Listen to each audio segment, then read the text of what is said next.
It was in a city wrapped in fog and secrets that extraordinary minds were put to the test. When ordinary methods failed and logic seemed powerless, one man stood apart from the rest. His name was Sherlock Holmes. Guided by sharp observation and relentless reasoning, and accompanied by his trusted friend Dr. Watson, Holmes stepped into the darkest corners of human nature, where every detail mattered, and a single clue could change everything. If you're ready, let's start it. My dear fellow, said Sherlock Holmes as we sat on either side of the fire in his lodgings at Baker Street. Life is infinitely stranger than anything which the mind of man could invent. We would not dare to conceive the things which are really mere commonplaces of existence. If we could fly out of that window hand in hand, hover over this great city, gently remove the roofs, and peep in at the queer things which are going on, the strange coincidences, the plannings, the cross purposes, the wonderful chains of events, working through generations, and leading to the most outré results, it would make all fiction with its conventionalities and foreseen conclusions most stale and unprofitable. And yet I am not convinced of it, I answered. The cases which come to light in the papers are, as a rule, bald enough and vulgar enough. We have in our police reports realism pushed to its extreme limits, and yet the result is, it must be confessed, neither fascinating nor artistic. A certain selection and discretion must be used in producing a realistic effect, remarked Holmes. This is wanting in the police report, where more stress is laid, perhaps, upon the platitudes of the magistrate than upon the details, which to an observer contain the vital essence of the whole matter. Depend upon it, there is nothing so unnatural as the commonplace. I smiled and shook my head. I can quite understand your thinking so, I said. Of course, in your position of unofficial advisor and helper to everybody who is absolutely puzzled, throughout 3 continents, you are brought in contact with all that is strange and bizarre. But here, I picked up the morning paper from the ground. Let us put it to a practical test. Here is the first heading upon which I come. A husband's cruelty to his wife. There is half a column of print, but I know without reading it that it is all perfectly familiar to me. There is, of course, the other woman, the drink, the push, the blow, the bruise, the sympathetic sister or landlady. The crudest of writers could invent nothing more crude. Indeed, your example is an unfortunate one for your argument, said Holmes, taking the paper and glancing his eye down it. This is the Dundas separation case, and, as it happens, I was engaged in clearing up some small points in connection with it.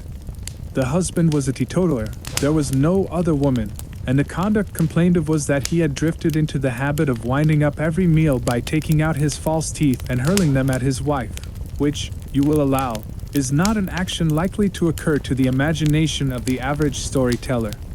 Take a pinch of snuff, doctor, and acknowledge that I have scored over you in your example.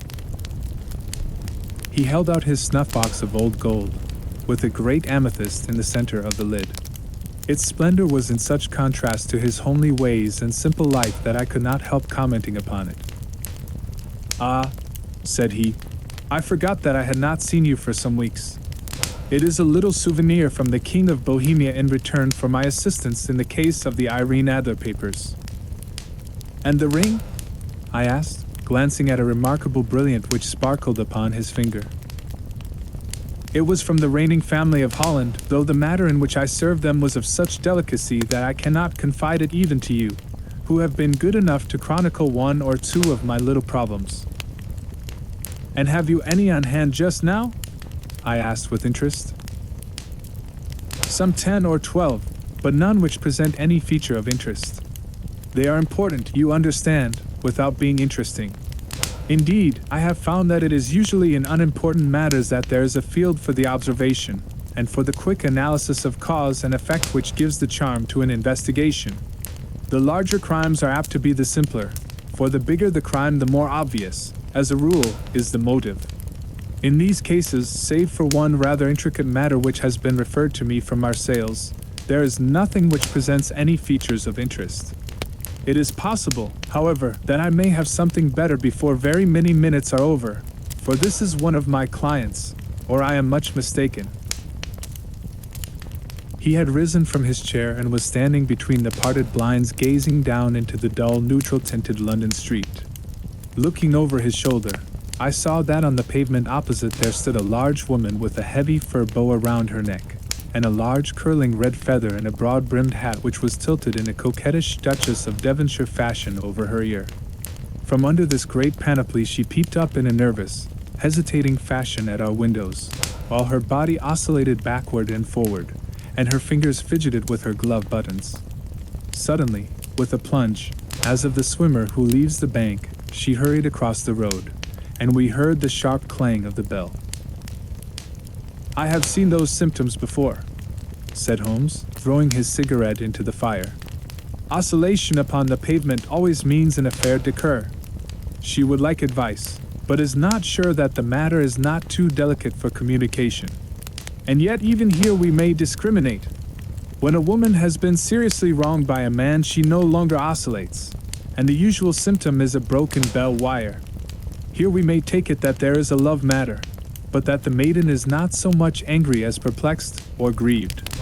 But here she comes in person to resolve our doubts." As he spoke there was a tap at the door, and the boy in buttons entered to announce Miss Mary Sutherland, while the lady herself loomed behind his small black figure like a full-sailed merchantman behind a tiny pilot boat. Sherlock Holmes welcomed her with the easy courtesy for which he was remarkable, and, having closed the door and bowed her into an armchair, he looked her over in the minute and yet abstracted fashion which was peculiar to him. "Do you not find," he said, "that with your short-sighted is a little trying to do so much typewriting?" "I did at first," she answered, "but now I know where the letters are without looking." Then, suddenly realizing the full purport of his words, she gave a violent start and looked up, with fear and astonishment upon her broad, good-humored face. "You've heard about me, Mr. Holmes," she cried. "Else how could you know all that?" "Never mind," said Holmes, laughing. "It is my business to know things. Perhaps I have trained myself to see what others overlook. If not, why should you come to consult me?" "I came to you, sir, because I heard of you from Mrs. Etheridge, whose husband you found so easy when the police and everyone had given him up for dead. Oh, Mr. Holmes, I wish you would do as much for me. I'm not rich, but still I have 100 a year in my own right, besides the little that I make by the machine, and I would give it all to know what has become of Mr. Hosmer Angel." "Why did you come away to consult me in such a hurry?" asked Sherlock Holmes, with his fingertips together and his eyes to the ceiling. Again a startled look came over the somewhat vacuous face of Miss Mary Sutherland. "Yes, I did bang out of the house," she said, "for it made me angry to see the easy way in which Mr. Windibank, that is, my father, took it all.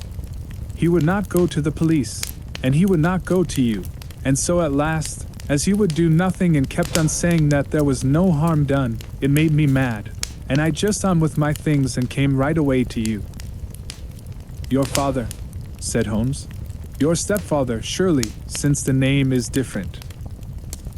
"Yes, my stepfather. I call him father, though it sounds funny, too, for he is only 5 years and 2 months older than myself."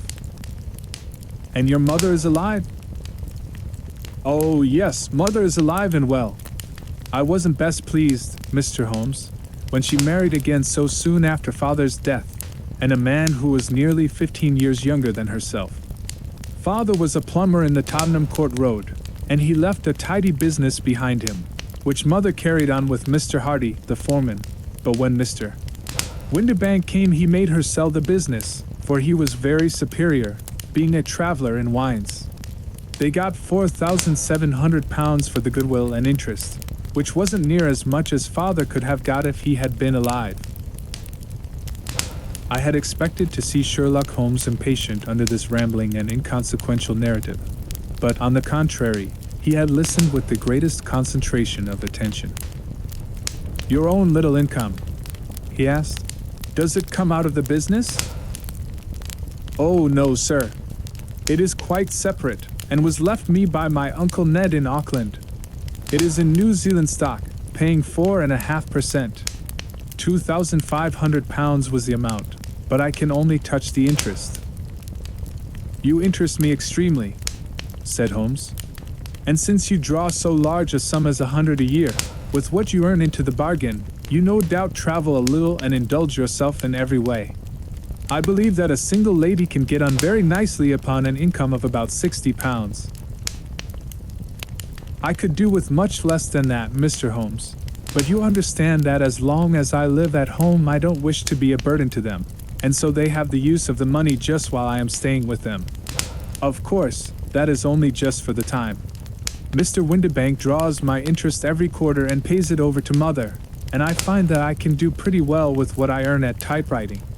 It brings me twopence a sheet, and I can often do from 15 to 20 sheets in a day. You have made your position very clear to me, said Holmes. This is my friend, Dr. Watson, before whom you can speak as freely as before myself. Kindly tell us now all about your connection with Mr. Hosmer Angel. A flush stole over Miss Sutherland's face, and she picked nervously at the fringe of her jacket. I met him first at the gasfitter's ball, she said. They used to send Father tickets when he was alive, and then afterwards they remembered us, and sent them to Mother. Mr. Windibank did not wish us to go. He never did wish us to go anywhere. He would get quite mad if I wanted so much as to join a Sunday school treat. But this time I was set on going, and I would go, for what right had he to prevent? He said the folk were not fit for us to know, when all Father's friends were to be there. And he said that I had nothing fit to wear, when I had my purple plush that I had never so much as taken out of the drawer. At last, when nothing else would do, he went off to France upon the business of the firm, but we went, Mother and I, with Mr. Hardy, who used to be our foreman, and it was there I met Mr. Hosmer Angel. I suppose, said Holmes, that when Mr. Windibank came back from France he was very annoyed at your having gone to the ball. Oh, well, he was very good about it. He laughed, I remember, and shrugged his shoulders, and said there was no use denying anything to a woman, for she would have her way. I see. Then at the gasfitter's ball you met, as I understand, a gentleman called Mr.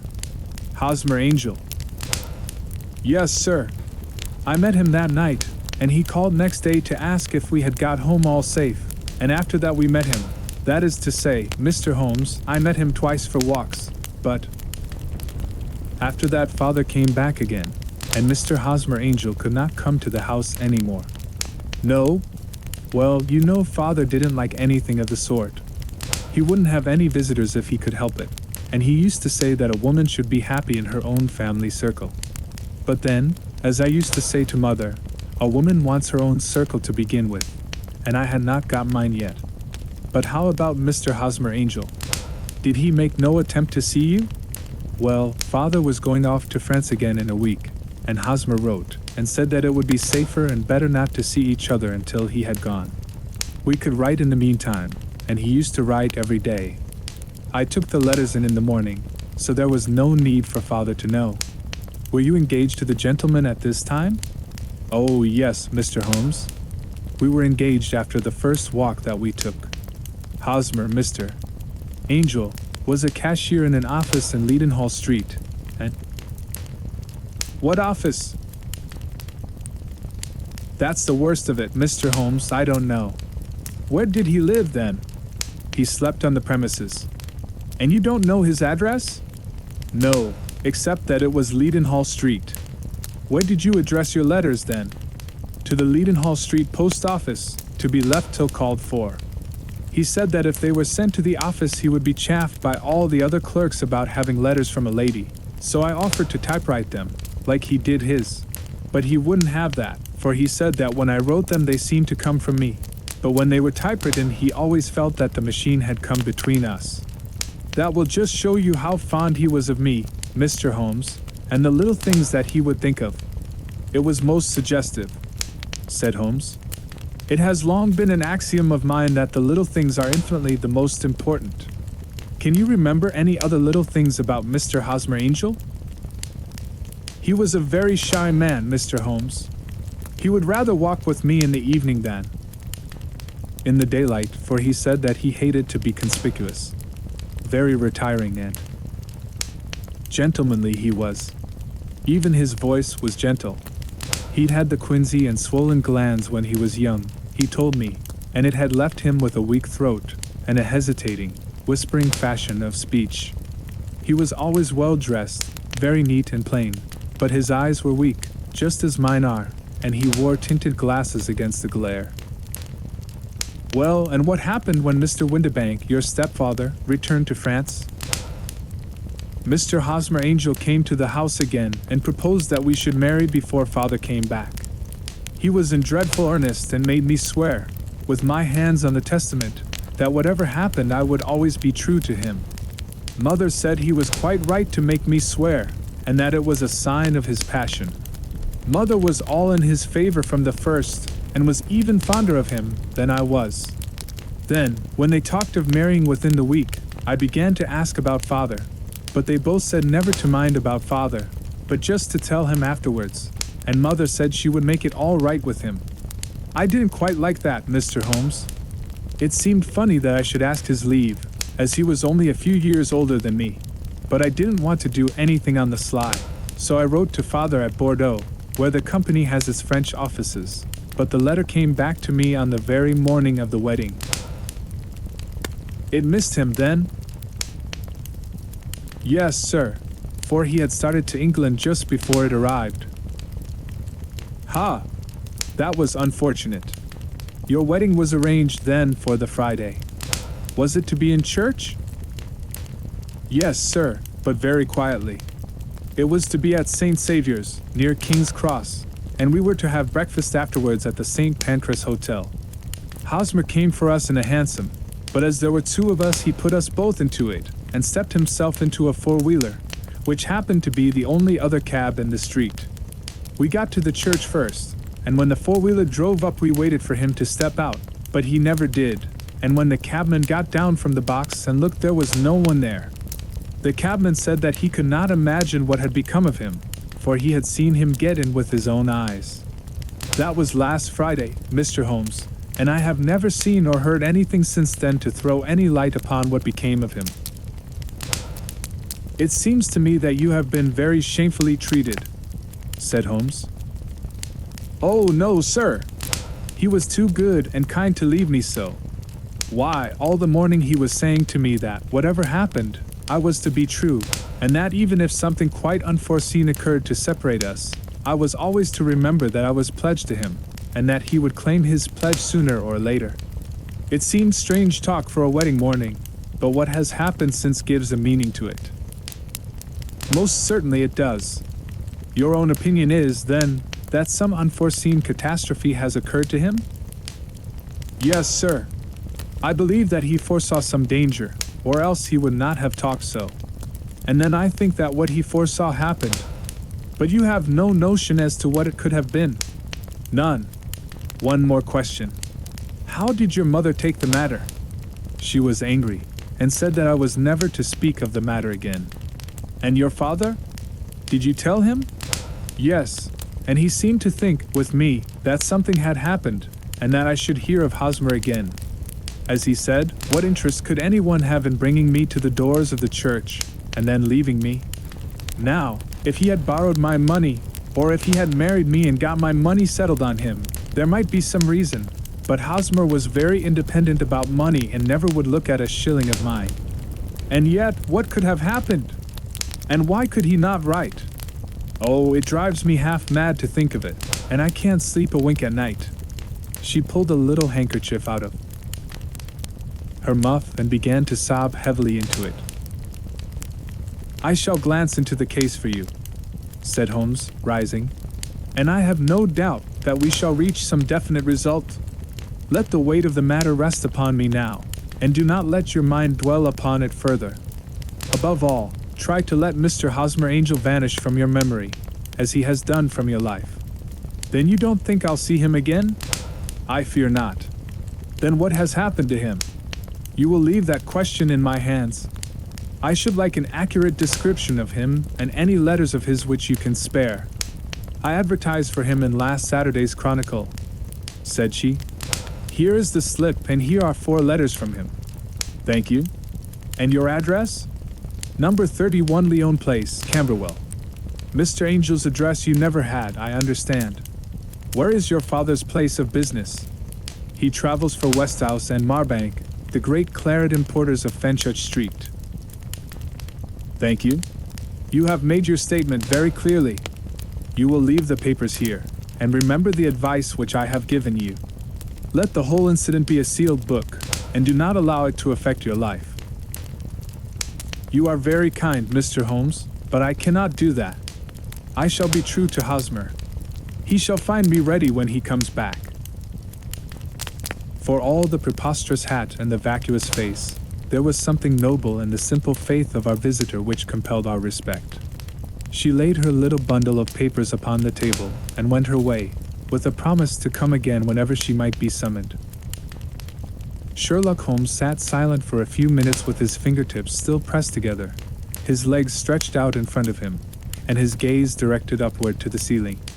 Then he took down from the rack the old and oily clay pipe, which was to him as a counselor, and having lit it, he leaned back in his chair, with the thick blue cloud wreaths spinning up from him, and a look of infinite languor in his face. Quite an interesting study, that maiden, he observed. I found her more interesting than her little problem, which, by the way, is rather a trite one. You will find parallel cases, if you consult my index, in Andover in '77, and there was something of the sort at The Hague last year. Old as is the idea, however, there were one or two details which were new to me, but the maiden herself was most instructive. You appeared to read a good deal upon her which was quite invisible to me, I remarked. Not invisible but unnoticed, Watson. You did not know where to look, and so you missed all that was important.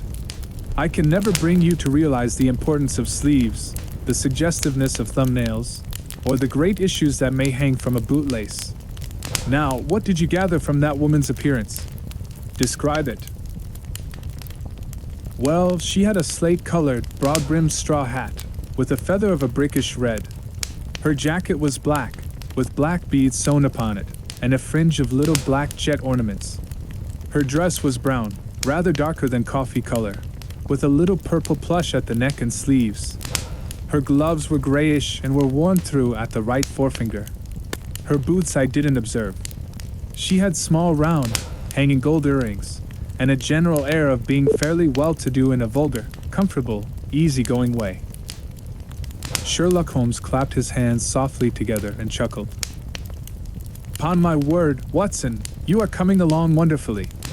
You have really done very well indeed.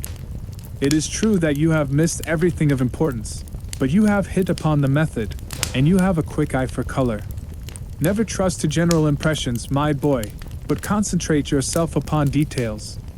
My first glance is always at a woman's sleeve. In a man it is perhaps better first to take the knee of the trouser. As you observe, this woman had plush upon her sleeves, which is a most useful material for showing traces. The double line a little above the wrist, where the typewriter presses against the table, was beautifully defined. The sewing machine, of the hand type, leaves a similar mark, but only on the left arm, and on the side of it farthest from the thumb, instead of being right across the broadest part, as this was.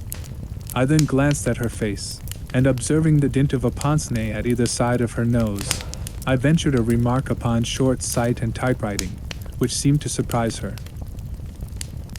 It surprised me, but surely it was obvious. I was then much surprised and interested on glancing down to observe that, though the boots which she was wearing were not unlike each other, they were really odd ones, the one having a slightly decorated toe cap, and the other a plain one. One was buttoned only in the 2 lower buttons out of 5, and the other at the 1st, 3rd, and 5th. Now, when you see that a young lady, otherwise neatly dressed, has come away from home with odd boots, half buttoned, it is no great deduction to say that she came away in a hurry. And what else? I asked, keenly interested, as I always was, by my friend's incisive reasoning. I noted, in passing, that she had written a note before leaving home but after being fully dressed. You observed that her right glove was torn at the forefinger, but you did not apparently see that both glove and finger were stained with violet ink. She had written in a hurry and dipped her pen too deep. It must have been this morning, or the mark would not remain clear upon the finger. All this is amusing, though rather elementary, but I must go back to business, Watson. Would you mind reading me the advertised description of Mr. Hosmer Angel? I held the little printed slip to the light. Missing, it said. On the morning of the 14th, a gentleman named Hosmer Angel. About 5 feet 7 in height, strongly built, sallow complexion, black hair, a little bald in the center, bushy, black side whiskers and mustache, tinted glasses, slight infirmity of speech. Was dressed, when last seen, in black frock coat faced with silk, black waistcoat, gold Albert chain, and gray Harris tweed trousers, with brown gaiters over elastic-sided boots. Known to have been employed in an office in Leadenhall Street. Anybody bringing N.C. That will do, said Holmes. As to the letters, he continued, glancing over them, they are very commonplace. Absolutely no clue in them to Mr. Angel, save that he quotes Balzac once. There is one remarkable point, however, which will no doubt strike you. They are typewritten, I remarked. Not only that, but the signature is typewritten. Look at the neat little Hosmer Angel at the bottom. There is a date, you see, but no superscription except Leadenhall Street, which is rather vague. The point about the signature is very suggestive. In fact, we may call it conclusive. Of what? My dear fellow, is it possible you do not see how strongly it bears upon the case?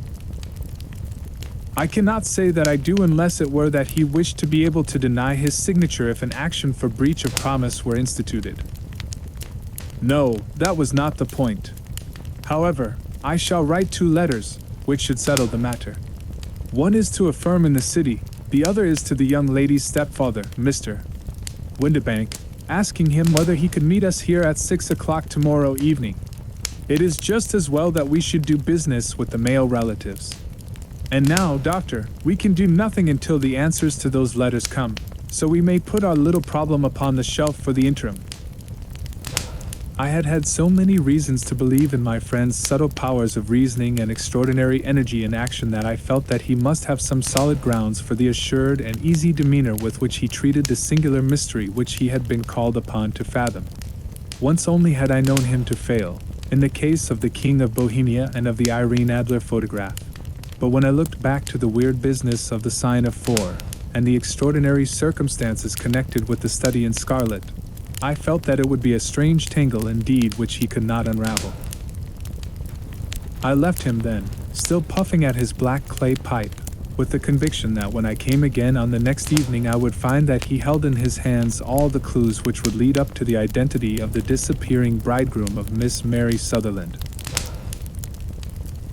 A professional case of great gravity was engaging my own attention at the time, and the whole of next day I was busy at the bedside of the sufferer. It was not until close upon 6 o'clock that I found myself free and was able to spring into a hansom and drive to Baker Street, half afraid that I might be too late to assist at the denouement of the little mystery. I found Sherlock Holmes alone, however, half asleep, with his long, thin form curled up in the recesses of his armchair. A formidable array of bottles and test tubes, with the pungent cleanly smell of hydrochloric acid, told me that he had spent his day in the chemical work which was so dear to him. "Well, have you solved it?" I asked as I entered. "Yes. It was the bisulfate of baryta."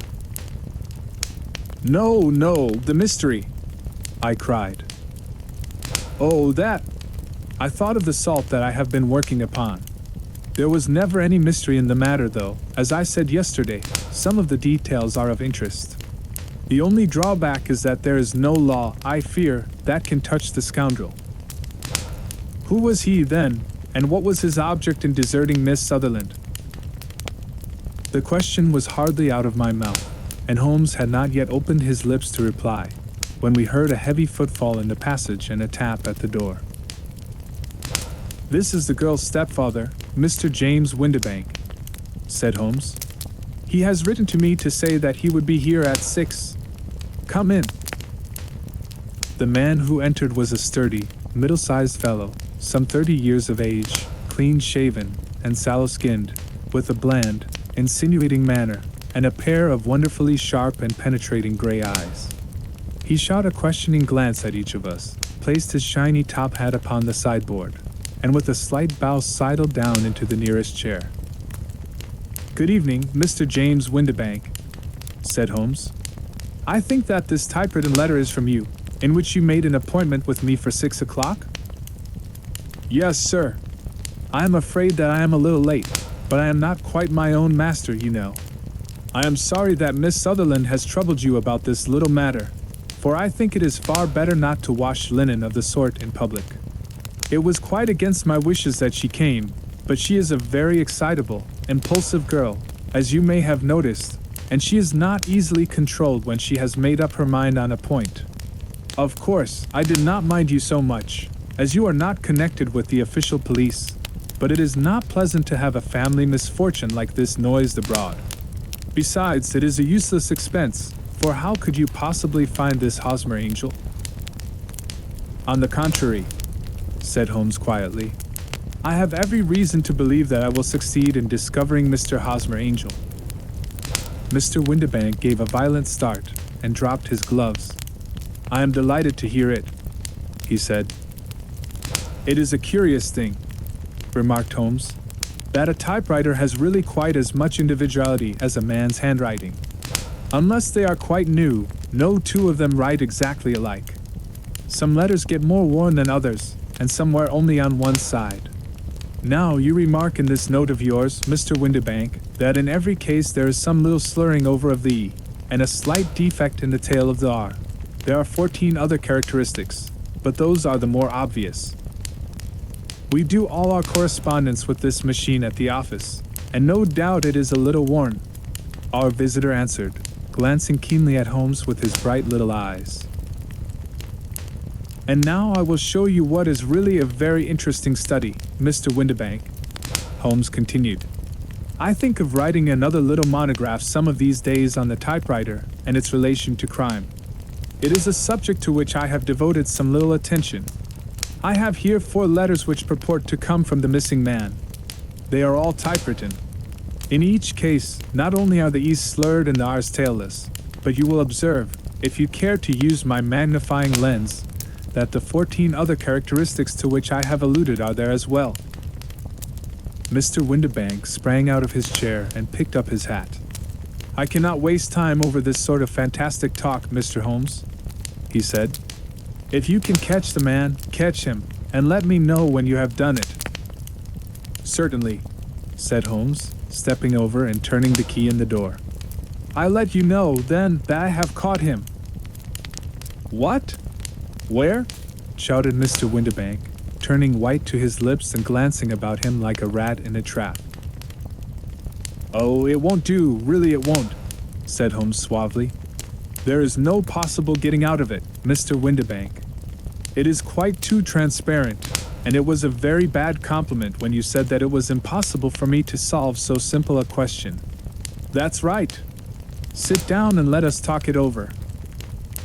Our visitor collapsed into a chair, with a ghastly face and a glitter of moisture on his brow. It's not actionable," he stammered. "I am very much afraid that it is not. But between ourselves, Windibank, it was as cruel and selfish and heartless a trick in a petty way as ever came before me. Now let me just run over the course of events, and you will contradict me if I go wrong." The man sat huddled up in his chair, with his head sunk upon his breast, like one who is utterly crushed. Holmes stuck his feet up on the corner of the mantelpiece, and leaning back with his hands in his pockets, began talking, rather to himself, as it seemed, than to us.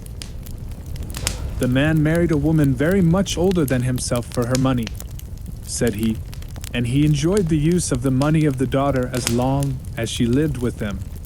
It was a considerable sum, for people in their position, and the loss of it would have made a serious difference.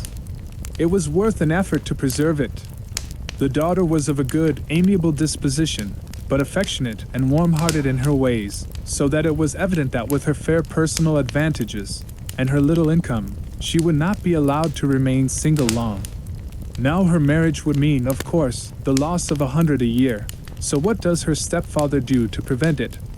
He takes the obvious course of keeping her at home and forbidding her to seek the company of people of her own age. But soon he found that that would not answer forever. She became restive, insisted upon her rights, and finally announced her positive intention of going to a certain ball. What does her clever stepfather do then? He conceives an idea more creditable to his head than to his heart. With the connivance and assistance of his wife, he disguised himself, covered those keen eyes with tinted glasses, masked the face with a mustache and a pair of bushy whiskers, sunk that clear voice into an insinuating whisper, and doubly secure on account of the girl's short sight, he appears as Mr. Hosmer Angel, and keeps off other lovers by making love himself. It was only a joke at first, groaned our visitor. We never thought that she would have been so carried away. Very likely not. However that may be, the young lady was very decidedly carried away, and having quite made up her mind that her stepfather was in France, the suspicion of treachery never for an instant entered her mind. She was flattered by the gentleman's attentions, and the effect was increased by the loudly expressed admiration of her mother. Then Mr. Angel began to call, for it was obvious that the matter should be pushed as far as it would go if a real effect were to be produced. There were meetings, and an engagement, which would finally secure the girl's affections from turning towards anyone else. But the deception could not be kept up forever. These pretended journeys to France were rather cumbrous. The thing to do was clearly to bring the business to an end in such a dramatic manner that it would leave a permanent impression upon the young lady's mind and prevent her from looking upon any other suitor for some time to come. Hence those vows of fidelity exacted upon a testament. And hence also the allusions to a possibility of something happening on the very morning of the wedding. James Windibank wished Miss Sutherland to be so bound to Hosmer Angel, and so uncertain as to his fate, that for 10 years to come, at any rate, she would not listen to another man. As far as the church door he brought her, and then, as he could go no farther, he conveniently vanished away by the old trick of stepping in at one door of a four-wheeler and out at the other. I think that was the chain of events, Mr. Windibank. Our visitor had recovered something of his assurance while Holmes had been talking, and he rose from his chair now with a cold sneer upon his pale face. "It may be so, or it may not, Mr. Holmes," said he. "But if you are so very sharp, you ought to be sharp enough to know that it is you who are breaking the law now, and not me. I have done nothing actionable from the first, but as long as you keep that door locked, you lay yourself open to an action for assault and illegal constraint. The law cannot, as you say, touch you," said Holmes, unlocking and throwing open the door. "Yet there never was a man who deserved punishment more. If the young lady has a brother or a friend, he ought to lay a whip across your shoulders. By Jove!" he continued, flushing up at the sight of the bitter sneer upon the man's face. "It is not part of my duties to my client, but here's a hunting crop handy, and I think I shall just treat myself too." He took 2 swift steps to the whip, but before he could grasp it there was a wild clatter of steps upon the stairs, the heavy hall door banged, and from the window we could see Mr. James Windibank running at the top of his speed down the road. "There's a cold-blooded scoundrel," said Holmes, laughing, as he threw himself down into his chair once more. "That fellow will rise from crime to crime until he does something very bad, and ends on a gallows. The case has, in some respects, been not entirely devoid of interest." "I cannot now entirely see all the steps of your reasoning," I remarked. "Well, of course it was obvious from the first that this Mr. Hosmer Angel must have some strong object for his curious conduct, and it was equally clear that the only man who really profited by the incident, as far as we could see, was the stepfather. Then the fact that the 2 men were never together, but that the one always appeared when the other was away, was suggestive.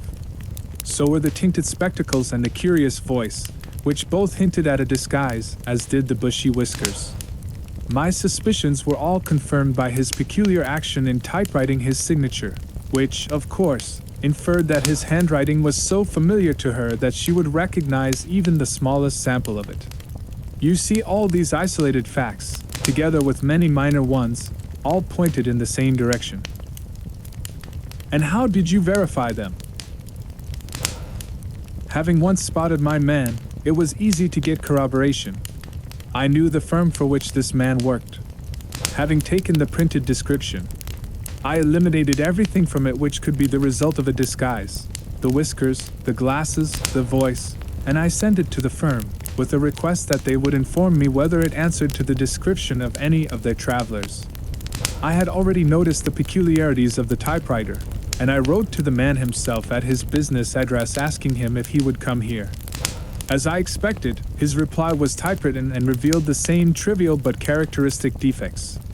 The same post brought me a letter from Westhouse and Marbank, of Fenchurch Street, to say that the description tallied in every respect with that of their employee, James Windibank. Voila tout! And Miss Sutherland? If I tell her, she will not believe me. You may remember the old Persian saying, "There is danger for him who taketh the tiger cub, and danger also for whoso snatches a delusion from a woman." There is as much sense in Hafiz as in Horace, and as much knowledge of the world. We were seated at breakfast one morning, my wife and I, when the maid brought in a telegram. It was from Sherlock Holmes and ran in this way. "Have you a couple of days to spare? Have just been wired for from the west of England in connection with Boscombe Valley tragedy. Shall be glad if you will come with me. Air and scenery perfect. Leave Paddington by the 11:15. What do you say, dear?" said my wife, looking across at me. "Will you go?" I really don't know what to say. I have a fairly long list at present. Oh, Anstruther would do your work for you. You have been looking a little pale lately. I think that the change would do you good, and you are always so interested in Mr. Sherlock Holmes cases. I should be ungrateful if I were not, seeing what I gained through one of them, I answered. But if I am to go, I must pack at once, for I have only half an hour. My experience of camp life in Afghanistan had at least had the effect of making me a prompt and ready traveler. My wants were few and simple, so that in less than the time stated I was in a cab with my valise, rattling away to Paddington Station. Sherlock Holmes was pacing up and down the platform, his tall, gaunt figure made even gaunter and taller by his long gray traveling cloak and close-fitting cloth cap. "It is really very good of you to come, Watson," said he. "It makes a considerable difference to me, having someone with me on whom I can thoroughly rely. Local aid is always either worthless or else biased. If you will keep the two corner seats, I shall get the tickets." We had the carriage to ourselves save for an immense litter of papers which Holmes had brought with him. Among these he rummaged and read, with intervals of note-taking and of meditation, until we were past reading. Then he suddenly rolled them all into a gigantic ball and tossed them up onto the rack. "Have you heard anything of the case?" he asked. "Not a word. I have not seen a paper for some days. The London press has not had very full accounts. I have just been looking through all the recent papers in order to master the particulars. It seems, from what I gather, to be one of those simple cases which are so extremely difficult." That sounds a little paradoxical, but it is profoundly true. Singularity is almost invariably a clue. The more featureless and commonplace a crime is, the more difficult it is to bring it home. In this case, however, they have established a very serious case against the son of the murdered man. It is a murder, then? Well, it is conjectured to be so. I shall take nothing for granted until I have the opportunity of looking personally into it. I will explain the state of things to you, as far as I have been able to understand it, in a very few words. Boscombe Valley is a country district not very far from Ross, in Herefordshire. The largest landed proprietor in that part is a Mr. John Turner, who made his money in Australia and returned some years ago to the old country. One of the farms which he held, that of Hatherley, was let to Mr. Charles McCarthy, who was also an ex-Australian. The men had known each other in the colonies, so that it was not unnatural that when they came to settle down they should do so as near each other as possible. Turner was apparently the richer man, so McCarthy became his tenant but still remained, it seems, upon terms of perfect equality, as they were frequently together. McCarthy had one son, a lad of 18, and Turner had an only daughter of the same age, but neither of them had wives living. They appeared to have avoided the society of the neighboring English families and to have led retired lives, though both the McCarthys were fond of sport and were frequently seen at the race meetings of the neighborhood. McCarthy kept two servants, a man and a girl. Turner had a considerable household, some half dozen at the least. That is as much as I have been able to gather about the families. Now for the facts. On June 3rd, that is, on Monday last, McCarthy left his house at Hatherley about 3 in the afternoon and walked down to the Boscombe Pool, which is a small lake formed by the spreading out of the stream which runs down the Boscombe Valley. He had been out with his serving man in the morning at Ross, and he had told the man that he must hurry, as he had an appointment of importance to keep at 3. From that appointment he never came back alive. From Hatherley farmhouse to the Boscombe Pool is a quarter of a mile, and 2 people saw him as he passed over this ground. One was an old woman, whose name is not mentioned, and the other was William Crowder, a gamekeeper in the employ of Mr. Turner. Both these witnesses deposed that Mr. McCarthy was walking alone. The gamekeeper adds that within a few minutes of his seeing Mr. McCarthy pass he had seen his son, Mr. James McCarthy, going the same way with a gun under his arm. To the best of his belief, the father was actually in sight at the time, and the son was following him. He thought no more of the matter until he heard in the evening of the tragedy that had occurred. The 2 McCarthys were seen after the time when William Crowder, the gamekeeper, lost sight of them. The Boscombe Pool is thickly wooded round, with just a fringe of grass and of reeds round the edge. A girl of 14, Patience Moran, who is the daughter of the lodge-keeper of the Boscombe Valley estate, was in one of the woods picking flowers. She states that while she was there she saw, at the border of the wood and close by the lake, Mr. McCarthy and his son, and that they appeared to be having a violent quarrel. She heard Mr. McCarthy the elder using very strong language to his son, and she saw the latter raise up his hand as if to strike his father. She was so frightened by their violence that she ran away and told her mother when she reached home that she had left the 2 McCarthys quarreling near Boscombe Pool, and that she was afraid that they were going to fight. She had hardly said the words when young Mr. McCarthy came running up to the lodge to say that he had found his father dead in the wood, and to ask for the help of the lodge-keeper. He was much excited, without either his gun or his hat, and his right hand and sleeve were observed to be stained with fresh blood. On following him they found the dead body stretched out upon the grass beside the pool. The head had been beaten in by repeated blows of some heavy and blunt weapon. The injuries were such as might very well have been inflicted by the butt end of his son's gun, which was found lying on the grass within a few paces of the body. Under these circumstances the young man was instantly arrested, and a verdict of willful murder having been returned at the inquest on Tuesday, he was on Wednesday brought before the magistrates at Ross, who have referred the case to the next assizes. Those are the main facts of the case as they came out before the coroner and the police court. I could hardly imagine a more damning case, I remarked. If ever circumstantial evidence pointed to a criminal, it does so here. Circumstantial evidence is a very tricky thing, answered Holmes thoughtfully. It may seem to point very straight to one thing, but if you shift your own point of view a little, you may find it pointing in an equally uncompromising manner to something entirely different. It must be confessed, however, that the case looks exceedingly grave against the young man, and it is very possible that he is indeed the culprit. There are several people in the neighborhood, however, and among them Miss Turner, the daughter of the neighboring landowner, who believe in his innocence, and who have retained Lestrade, whom you may recollect in connection with the study in scarlet, to work out the case in his interest. Lestrade, being rather puzzled, has referred the case to me, and hence it is that two middle-aged gentlemen are flying westward at 50 miles an hour instead of quietly digesting their breakfasts at home. I am afraid, said I, that the facts are so obvious that you will find little credit to be gained out of this case. There is nothing more deceptive than an obvious fact, he answered, laughing. Besides, we may chance to hit upon some other obvious facts which may have been by no means obvious to Mr. Lestrade. You know me too well to think that I am boasting when I say that I shall either confirm or destroy his theory by means which he is quite incapable of employing, or even of understanding.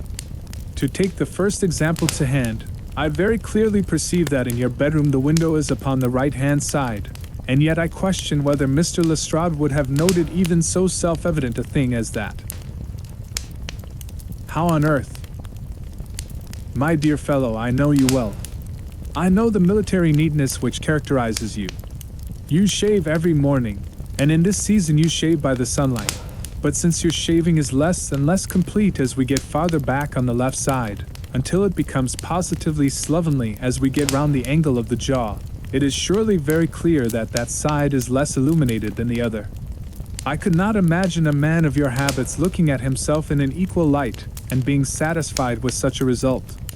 I only quote this as a trivial example of observation and inference. Therein lies my métier, and it is just possible that it may be of some service in the investigation which lies before us. There are one or two minor points which were brought out in the inquest, and which are worth considering. What are they? It appears that his arrest did not take place at once, but after the return to Hatherley Farm. On the inspector of constabulary informing him that he was a prisoner, he remarked that he was not surprised to hear it, and that it was no more than his deserts. This observation of his had the natural effect of removing any traces of doubt which might have remained in the minds of the coroner's jury. It was a confession, I ejaculated. No, for it was followed by a protestation of innocence. Coming on the top of such a damning series of events, it was at least a most suspicious remark. On the contrary, said Holmes, it is the brightest rift which I can at present see in the clouds. However innocent he might be, he could not be such an absolute imbecile as not to see that the circumstances were very black against him. Had he appeared surprised at his own arrest, or feigned indignation at it, I should have looked upon it as highly suspicious, because such surprise or anger would not be natural under the circumstances, and yet might appear to be the best policy to a scheming man. His frank acceptance of the situation marks him as either an innocent man, or else as a man of considerable self-restraint and firmness. As to his remark about his deserts, it was also not unnatural if you consider that he stood beside the dead body of his father, and that there is no doubt that he had that very day so far forgotten his filial duty as to bandy words with him, and even, according to the little girl whose evidence is so important, to raise his hand as if to strike him, the self-reproach and contrition which are displayed in his remark appeared to me to be the signs of a healthy mind rather than of a guilty one. I shook my head. Many men have been hanged on far slighter evidence, I remarked. So they have, and many men have been wrongfully hanged. What is the young man's own account of the matter? It is, I am afraid, not very encouraging to his supporters, though there are one or two points in it which are suggestive. You will find it here, and may read it for yourself. He picked out from his bundle a copy of the local Herefordshire paper, and having turned down the sheet he pointed out the paragraph in which the unfortunate young man had given his own statement of what had occurred. I settled myself down in the corner of the carriage and read it very carefully. It ran in this way. Mr. James McCarthy, the only son of the deceased, was then called and gave evidence as follows. I had been away from home for 3 days at Bristol, and had only just returned upon the morning of last Monday, the 3rd. My father was absent from home at the time of my arrival, and I was informed by the maid that he had driven over to Ross with John Cobb, the groom. Shortly after my return I heard the wheels of his trap in the yard, and looking out of my window, I saw him get out and walk rapidly out of the yard, though I was not aware in which direction he was going. I then took my gun and strolled out in the direction of the Boscombe Pool, with the intention of visiting the rabbit warren which is upon the other side. On my way I saw William Crowder, the gamekeeper, as he had stated in his evidence, but he is mistaken in thinking that I was following my father. I had no idea that he was in front of me. When about 100 yards from the pool I heard a cry of "Cooey," which was a usual signal between my father and myself. I then hurried forward and found him standing by the pool. He appeared to be much surprised at seeing me and asked me rather roughly what I was doing there. A conversation ensued which led to high words and almost to blows, for my father was a man of a very violent temper. Seeing that his passion was becoming ungovernable, I left him and returned towards Hatherley Farm. I had not gone more than 150 yards, however, when I heard a hideous outcry behind me, which caused me to run back again. I found my father expiring upon the ground, with his head terribly injured.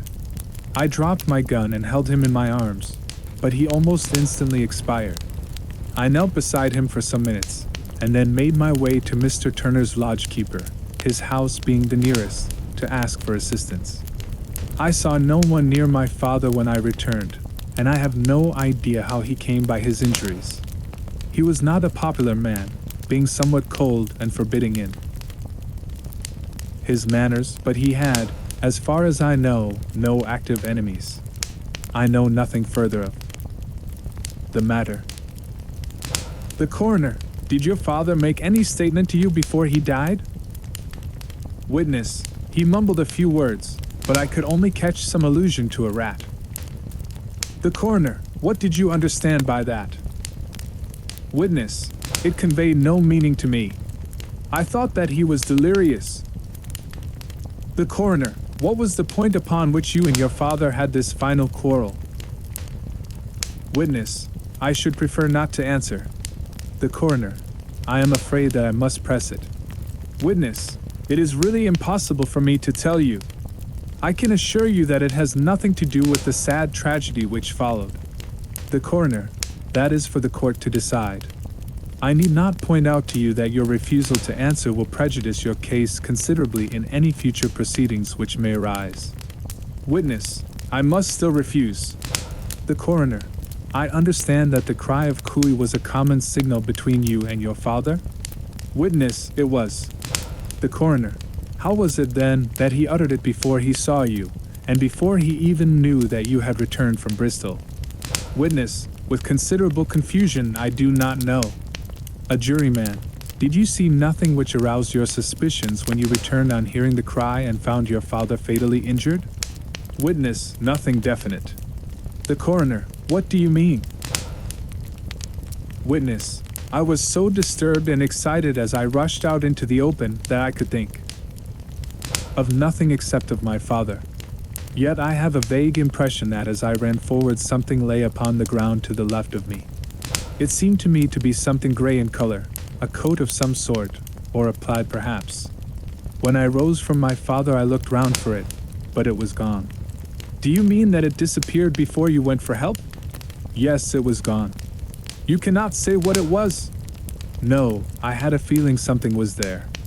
How far from the body? A dozen yards or so. And how far from the edge of the wood? About the same. Then if it was removed it was while you were within a dozen yards of it? Yes, but with my back towards it. This concluded the examination of the witness. I see, said I as I glanced down the column, that the coroner in his concluding remarks was rather severe upon young McCarthy.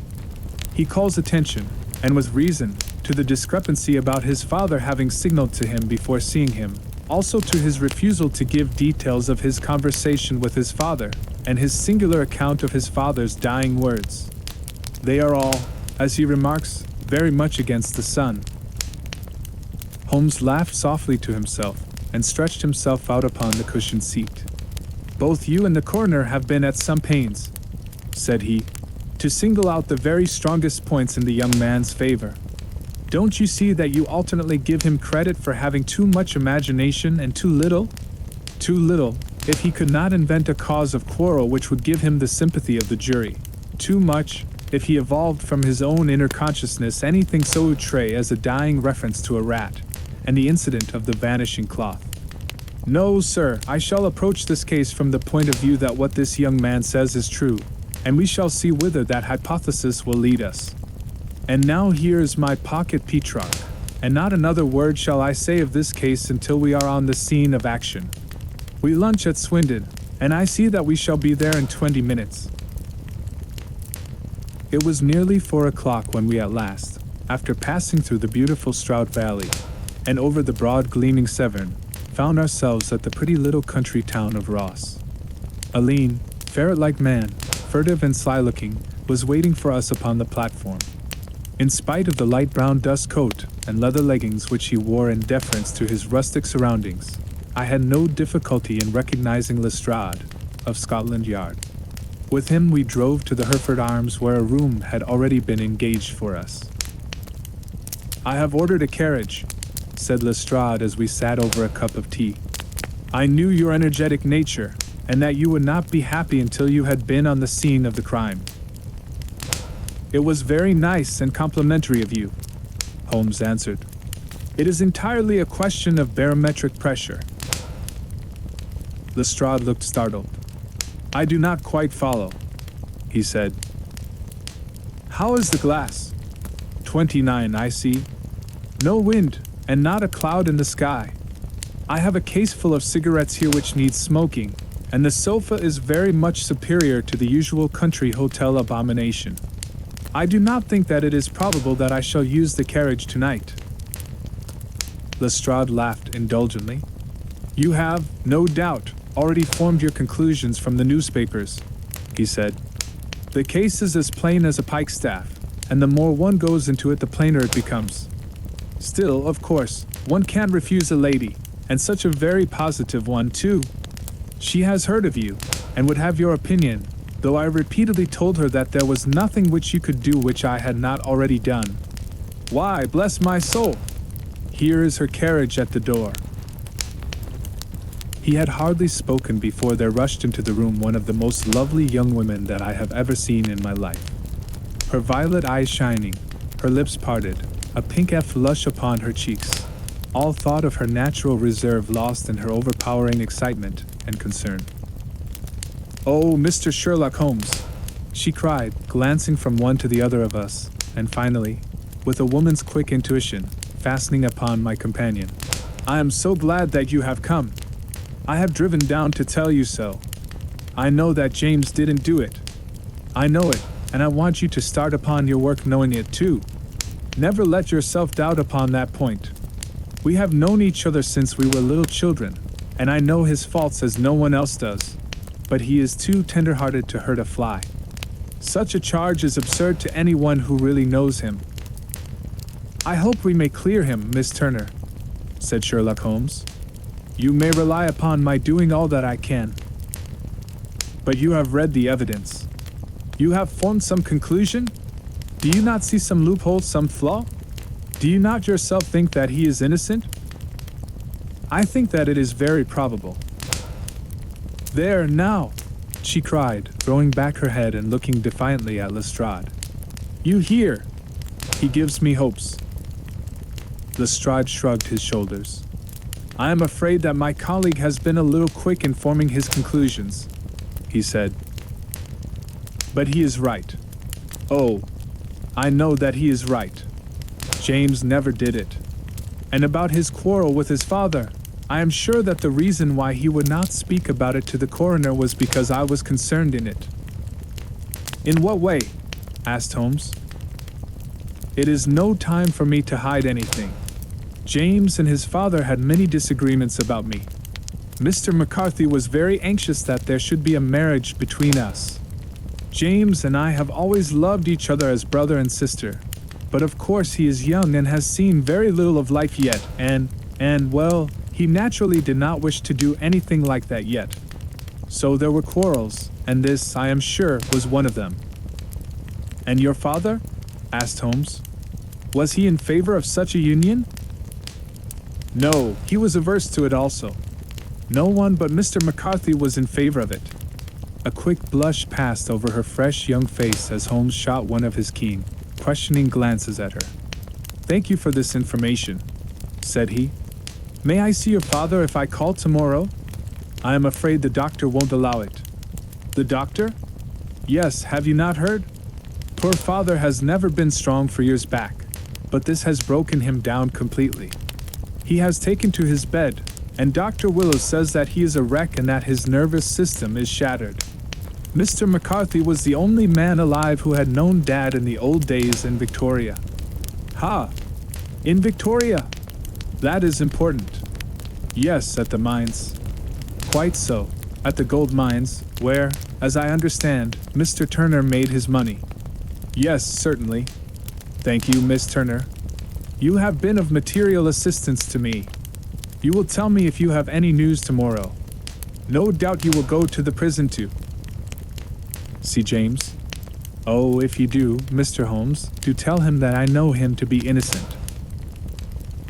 "I will, Miss Turner. I must go home now, for Dad is very ill, and he misses me so if I leave him. Goodbye, and God help you in your undertaking." She hurried from the room as impulsively as she had entered, and we heard the wheels of her carriage rattle off down the street. "I am ashamed of you, Holmes," said Lestrade with dignity after a few minutes' silence. "Why should you raise up hopes which you are bound to disappoint? I am not over-tender of heart, but I call it cruel. I think that I see my way to clearing James McCarthy," said Holmes. "Have you an order to see him in prison?" "Yes, but only for you and me. Then I shall reconsider my resolution about going out. We have still time to take a train to Hereford and see him tonight?" "Ample. Then let us do so. Watson, I fear that you will find it very slow, but I shall only be away a couple of hours." I walked down to the station with them, and then wandered through the streets of the little town, finally returning to the hotel, where I lay upon the sofa and tried to interest myself in a yellow-backed novel. The puny plot of the story was so thin, however, when compared to the deep mystery through which we were groping, and I found my attention wander so continually from the action to the fact, that I at last flung it across the room and gave myself up entirely to a consideration of the events of the day. Supposing that this unhappy young man's story were absolutely true, then what hellish thing, what absolutely unforeseen and extraordinary calamity could have occurred between the time when he parted from his father, and the moment when, drawn back by his screams, he rushed into the glade? It was something terrible and deadly. What could it be? Might not the nature of the injuries reveal something to my medical instincts? I rang the bell and called for the weekly county paper, which contained a verbatim account of the inquest. In the surgeon's deposition it was stated that the posterior third of the left parietal bone and the left half of the occipital bone had been shattered by a heavy blow from a blunt weapon. I marked the spot upon my own head. Clearly such a blow must have been struck from behind. That was to some extent in favor of the accused, as when seen quarreling he was face to face with his father. Still, it did not go for very much, for the older man might have turned his back before the blow fell. Still, it might be worth while to call Holmes' attention to it. Then there was the peculiar dying reference to a rat. What could that mean? It could not be delirium. A man dying from a sudden blow does not commonly become delirious. No, it was more likely to be an attempt to explain how he met his fate. But what could it indicate? I cudgeled my brains to find some possible explanation. And then the incident of the gray cloth seen by young McCarthy. If that were true, the murderer must have dropped some part of his dress, presumably his overcoat, in his flight, and must have had the hardihood to return and to carry it away at the instant when the son was kneeling with his back turned not a dozen paces off. What a tissue of mysteries and improbabilities the whole thing was! I did not wonder at Lestrade's opinion, and yet I had so much faith in Sherlock Holmes' insight that I could not lose hope as long as every fresh fact seemed to strengthen his conviction of young McCarthy's innocence. It was late before Sherlock Holmes returned. He came back alone, for Lestrade was staying in lodgings in the town. "The glass still keeps very high," he remarked as he sat down. It is of importance that it should not rain before we are able to go over the ground. On the other hand, a man should be at his very best and keenest for such nice work as that, and I did not wish to do it when fatigued by a long journey. I have seen young McCarthy. And what did you learn from him? Nothing. Could he throw no light? None at all. I was inclined to think at one time that he knew who had done it, and was screening him or her, but I am convinced now that he is as puzzled as everyone else. He is not a very quick-witted youth, though comely to look at and, I should think, sound at heart. I cannot admire his taste, I remarked, if it is indeed a fact that he was averse to a marriage with so charming a young lady as this Miss Turner. Thereby hangs a rather painful tale.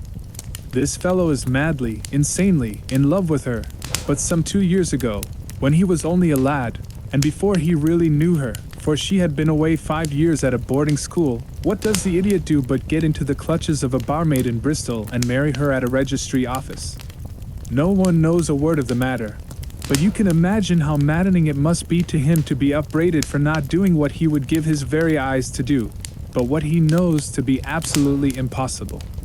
It was sheer frenzy of this sort which made him throw his hands up into the air when his father, at their last interview, was goading him on to propose to Miss Turner.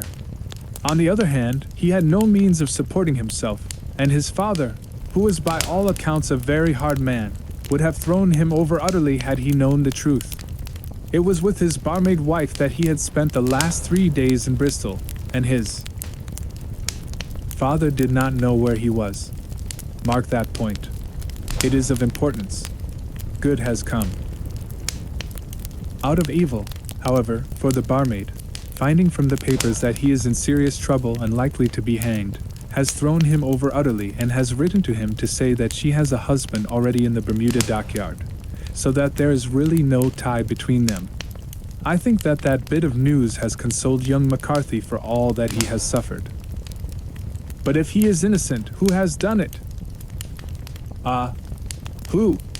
I would call your attention very particularly to 2 points. One is that the murdered man had an appointment with someone at the pool, and that the someone could not have been his son, for his son was away, and he did not know when he would return. The second is that the murdered man was heard to cry cooey before he knew that his son had returned. Those are the crucial points upon which the case depends. And now let us talk about George Meredith, if you please, and we shall leave all minor matters until tomorrow. There was no rain, as Holmes had foretold, and the morning broke bright and cloudless. At 9 o'clock Lestrade called for us with the carriage, and we set off for Hatherley Farm and the Boscombe Pool. There is serious news this morning, Lestrade observed. It is said that Mr. Turner of the Hall is so ill that his life is despaired of. An elderly man, I presume? Said Holmes. About 60, but his constitution has been shattered by his life abroad, and he has been in failing health for some time. This business has had a very bad effect upon him.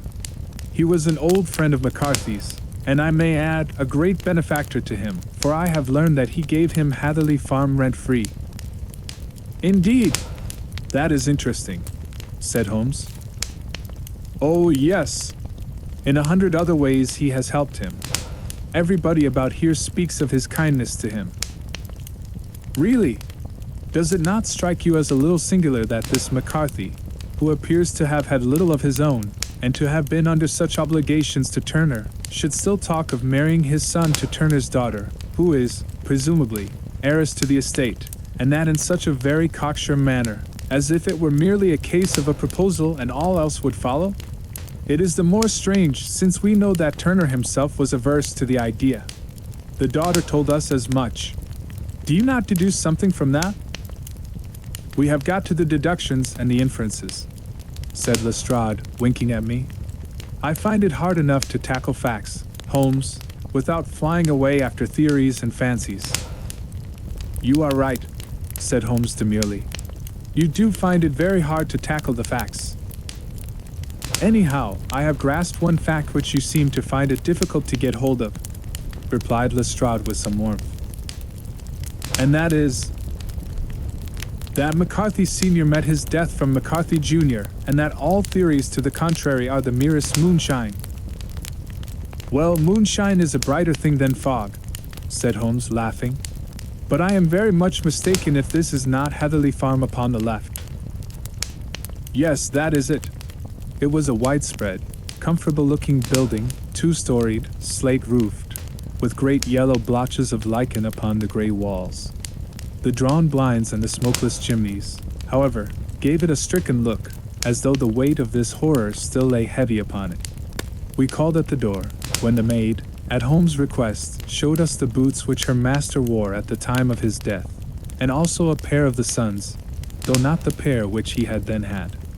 Having measured these very carefully from 7 or 8 different points, Holmes desired to be led to the courtyard, from which we all followed the winding track which led to Boscombe Pool. Sherlock Holmes was transformed when he was hot upon such a scent as this. Men who had only known the quiet thinker and logician of Baker Street would have failed to recognize him. His face flushed and darkened. His brows were drawn into 2 hard black lines, while his eyes shone out from beneath them with a steely glitter. His face was bent downward, his shoulders bowed, his lips compressed, and the veins stood out like whipcord in his long, sinewy neck. His nostrils seemed to dilate with a purely animal lust for the chase, and his mind was so absolutely concentrated upon the matter before him that a question or remark fell unheeded upon his ears, or, at the most, only provoked a quick, impatient snarl in reply. Swiftly and silently he made his way along the track which ran through the meadows, and so by way of the woods to the Boscombe Pool. It was damp, marshy ground, as is all that district, and there were marks of many feet, both upon the path and amid the short grass which bounded it on either side. Sometimes Holmes would hurry on, sometimes stop dead, and once he made quite a little detour into the meadow. Lestrade and I walked behind him, the detective indifferent and contemptuous, while I watched my friend with the interest which sprang from the conviction that every one of his actions was directed towards a definite end. The Boscombe Pool, which is a little reed-girt sheet of water some 50 yards across, is situated at the boundary between the Heatherley Farm and the private park of the wealthy Mr. Turner.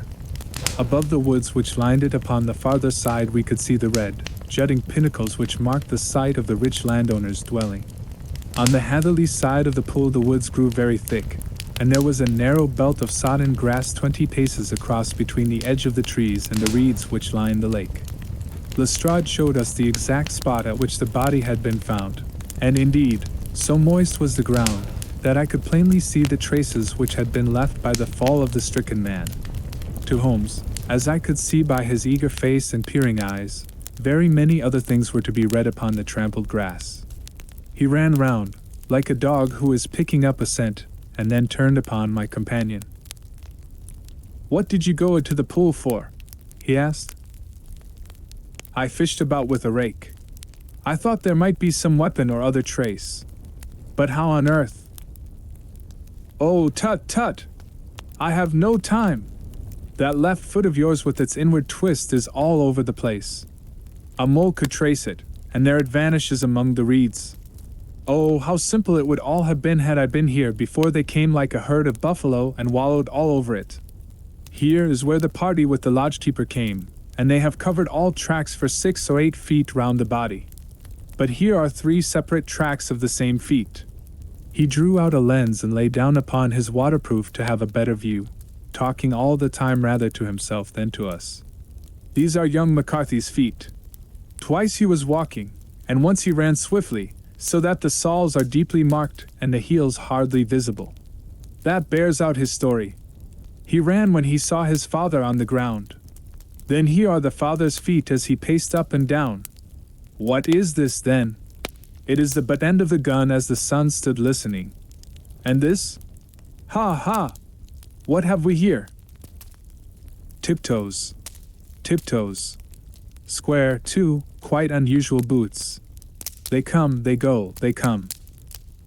Again, of course that was for the cloak. Now where did they come from? He ran up and down, sometimes losing, sometimes finding the track until we were well within the edge. of the wood and under the shadow of a great beech, the largest tree in the neighborhood. Holmes traced his way to the farther side of this, and lay down once more upon his face with a little cry of satisfaction. For a long time he remained there, turning over the leaves and dried sticks, gathering up what seemed to me to be dust into an envelope and examining with his lens not only the ground but even the bark of the tree as far as he could reach. A jagged stone was lying among the moss, and this also he carefully examined and retained. Then he followed a pathway through the wood until he came to the high road, where all traces were lost. "It has been a case of considerable interest," he remarked, returning to his natural manner. "I fancy that this grey house on the right must be the lodge. I think that I will go in and have a word with Moran, and perhaps write a little note. Having done that, we may drive back to our luncheon. You may walk to the cab, and I shall be with you presently." It was about 10 minutes before we regained our cab and drove back into Ross, Holmes still carrying with him the stone which he had picked up in the wood. "This may interest you, Lestrade," he remarked, holding it out. "The murder was done with it. I see no marks." "There are none." "How do you know, then?" "The grass was growing under it. It had only lain there a few days. There was no sign of a place whence it had been taken. It corresponds with the injuries. There is no sign of any other weapon." "And the murderer?" "Is a tall man, left-handed, limps with the right leg, wears thick-soled shooting boots and a grey cloak, smokes Indian cigars, uses a cigar holder, and carries a blunt penknife in his pocket. There are several other indications, but these may be enough to aid us in our search." Lestrade laughed.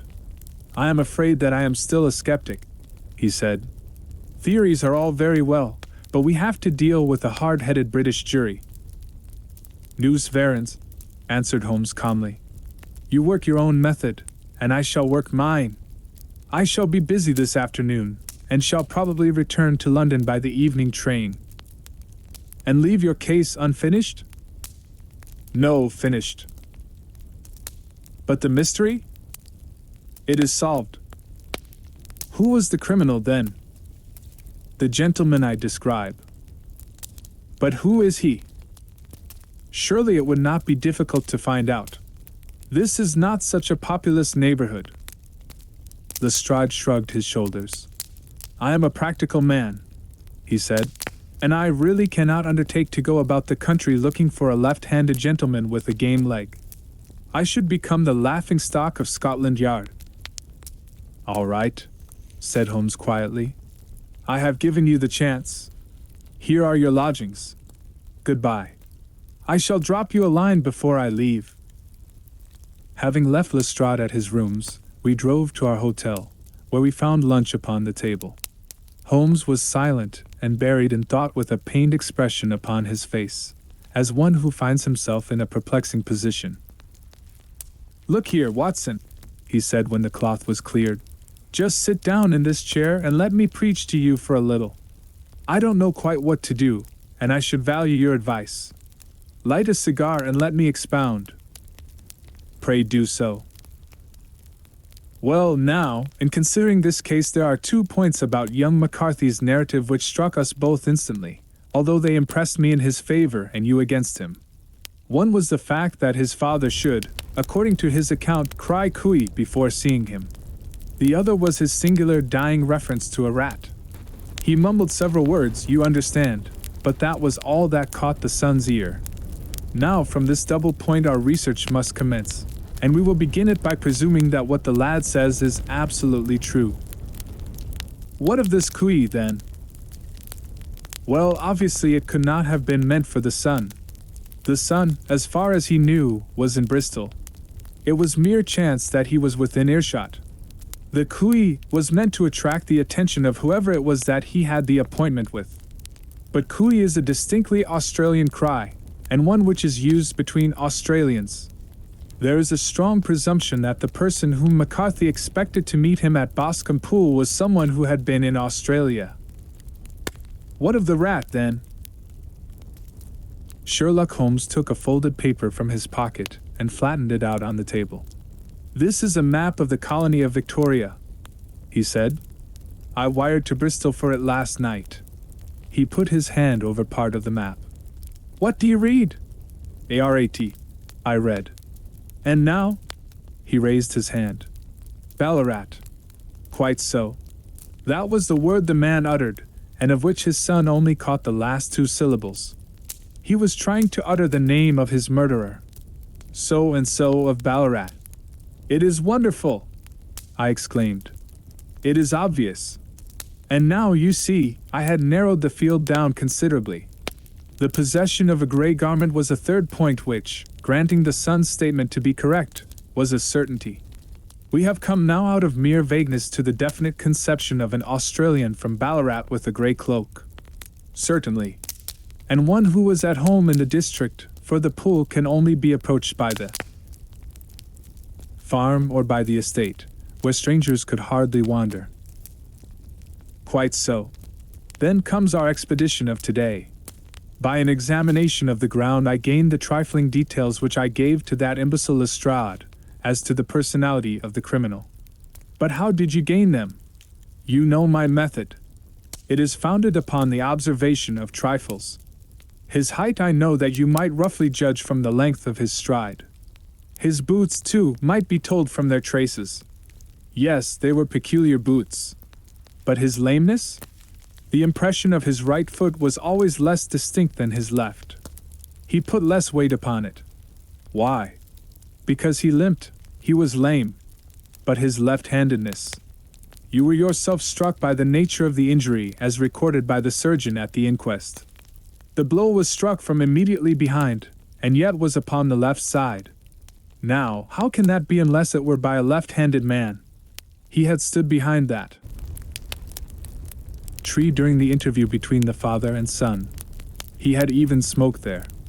I found the ash of a cigar, which my special knowledge of tobacco ashes enables me to pronounce as an Indian cigar. I have, as you know, devoted some attention to this, and written a little monograph on the ashes of 140 different varieties of pipe, cigar, and cigarette tobacco. Having found the ash, I then looked round and discovered the stump among the moss where he had tossed it. It was an Indian cigar, of the variety which are rolled in Rotterdam. And the cigar holder? I could see that the end had not been in his mouth. Therefore he used a holder. The tip had been cut off, not bitten off, but the cut was not a clean one, so I deduced a blunt penknife. "Holmes," I said, "you have drawn a net round this man from which he cannot escape, and you have saved an innocent human life as truly as if you had cut the cord which was hanging him. I see the direction in which all this points. The culprit is—" "Mr. John Turner," cried the hotel waiter, opening the door of our sitting room, and ushering in a visitor. The man who entered was a strange and impressive figure. His slow, limping step and bowed shoulders gave the appearance of decrepitude, and yet his hard, deep-lined, craggy features, and his enormous limbs showed that he was possessed of unusual strength of body and of character. His tangled beard, grizzled hair, and outstanding, drooping eyebrows combined to give an air of dignity and power to his appearance, but his face was of an ashen white, while his lips and the corners of his nostrils were tinged with a shade of blue. It was clear to me at a glance that he was in the grip of some deadly and chronic disease. "Pray sit down on the sofa," said Holmes gently. "You had my note?" "Yes, the lodge-keeper brought it up. You said that you wished to see me here to avoid scandal. I thought people would talk if I went to the hall." "And why did you wish to see me?" He looked across at my companion with despair in his weary eyes, as though his question was already answered. "Yes," said Holmes, answering the look rather than the words. "It is so. I know all about McCarthy." The old man sank his face in his hands. "God help me," he cried. "But I would not have let the young man come to harm. I give you my word that I would have spoken out if it went against him at the assizes." "I am glad to hear you say so," said Holmes gravely. "I would have spoken now had it not been for my dear girl. It would break her heart. It will break her heart when she hears that I am arrested." "It may not come to that," said Holmes. "What?" "I am no official agent. I understand that it was your daughter who required my presence here, and I am acting in her interests. Young McCarthy must be got off, however." "I am a dying man," said old Turner. "I have had diabetes for years. My doctor says it is a question whether I shall live a month. Yet I would rather die under my own roof than in a jail." Holmes rose and sat down at the table with his pen in his hand and a bundle of paper before him. "Just tell us the truth," he said. "I shall jot down the facts. You will sign it, and Watson here can witness it. Then I could produce your confession at the last extremity to save young McCarthy. I promise you that I shall not use it unless it is absolutely needed." "It's as well," said the old man. "It's a question whether I shall live to the assizes, so it matters little to me, but I should wish to spare Alice the shock. And now I will make the thing clear to you. It has been a long time in the acting, but will not take me long to tell. You didn't know this dead man, McCarthy. He was a devil incarnate. I tell you that. God keep you out of the clutches of such a man as he. His grip has been upon me these 20 years, and he has blasted my life. I'll tell you first how I came to be in his power. It was in the early 60s at the diggings. I was a young chap then, hot-blooded and reckless, ready to turn my hand at anything. I got among bad companions, took to drink, had no luck with my claim, took to the bush, and in a word became what you would call over here a highway robber. There were 6 of us, and we had a wild, free life of it, sticking up a station from time to time, or stopping the wagons on the road to the diggings. Black Jack of Ballarat was the name I went under, and our party is still remembered in the colony as the Ballarat Gang. One day a gold convoy came down from Ballarat to Melbourne, and we lay in wait for it and attacked it. There were 6 troopers and 6 of us, so it was a close thing, but we emptied 4 of their saddles at the first volley. 3 of our boys were killed, however, before we got the swag. I put my pistol to the head of the wagon driver, who was this very man McCarthy. I wished to the Lord that I had shot him then, but I spared him, though I saw his wicked little eyes fixed on my face, as though to remember every feature. We got away with the gold, became wealthy men, and made our way over to England without being suspected. There I parted from my old pals and determined to settle down to a quiet and respectable life. I bought this estate, which chanced to be in the market, and I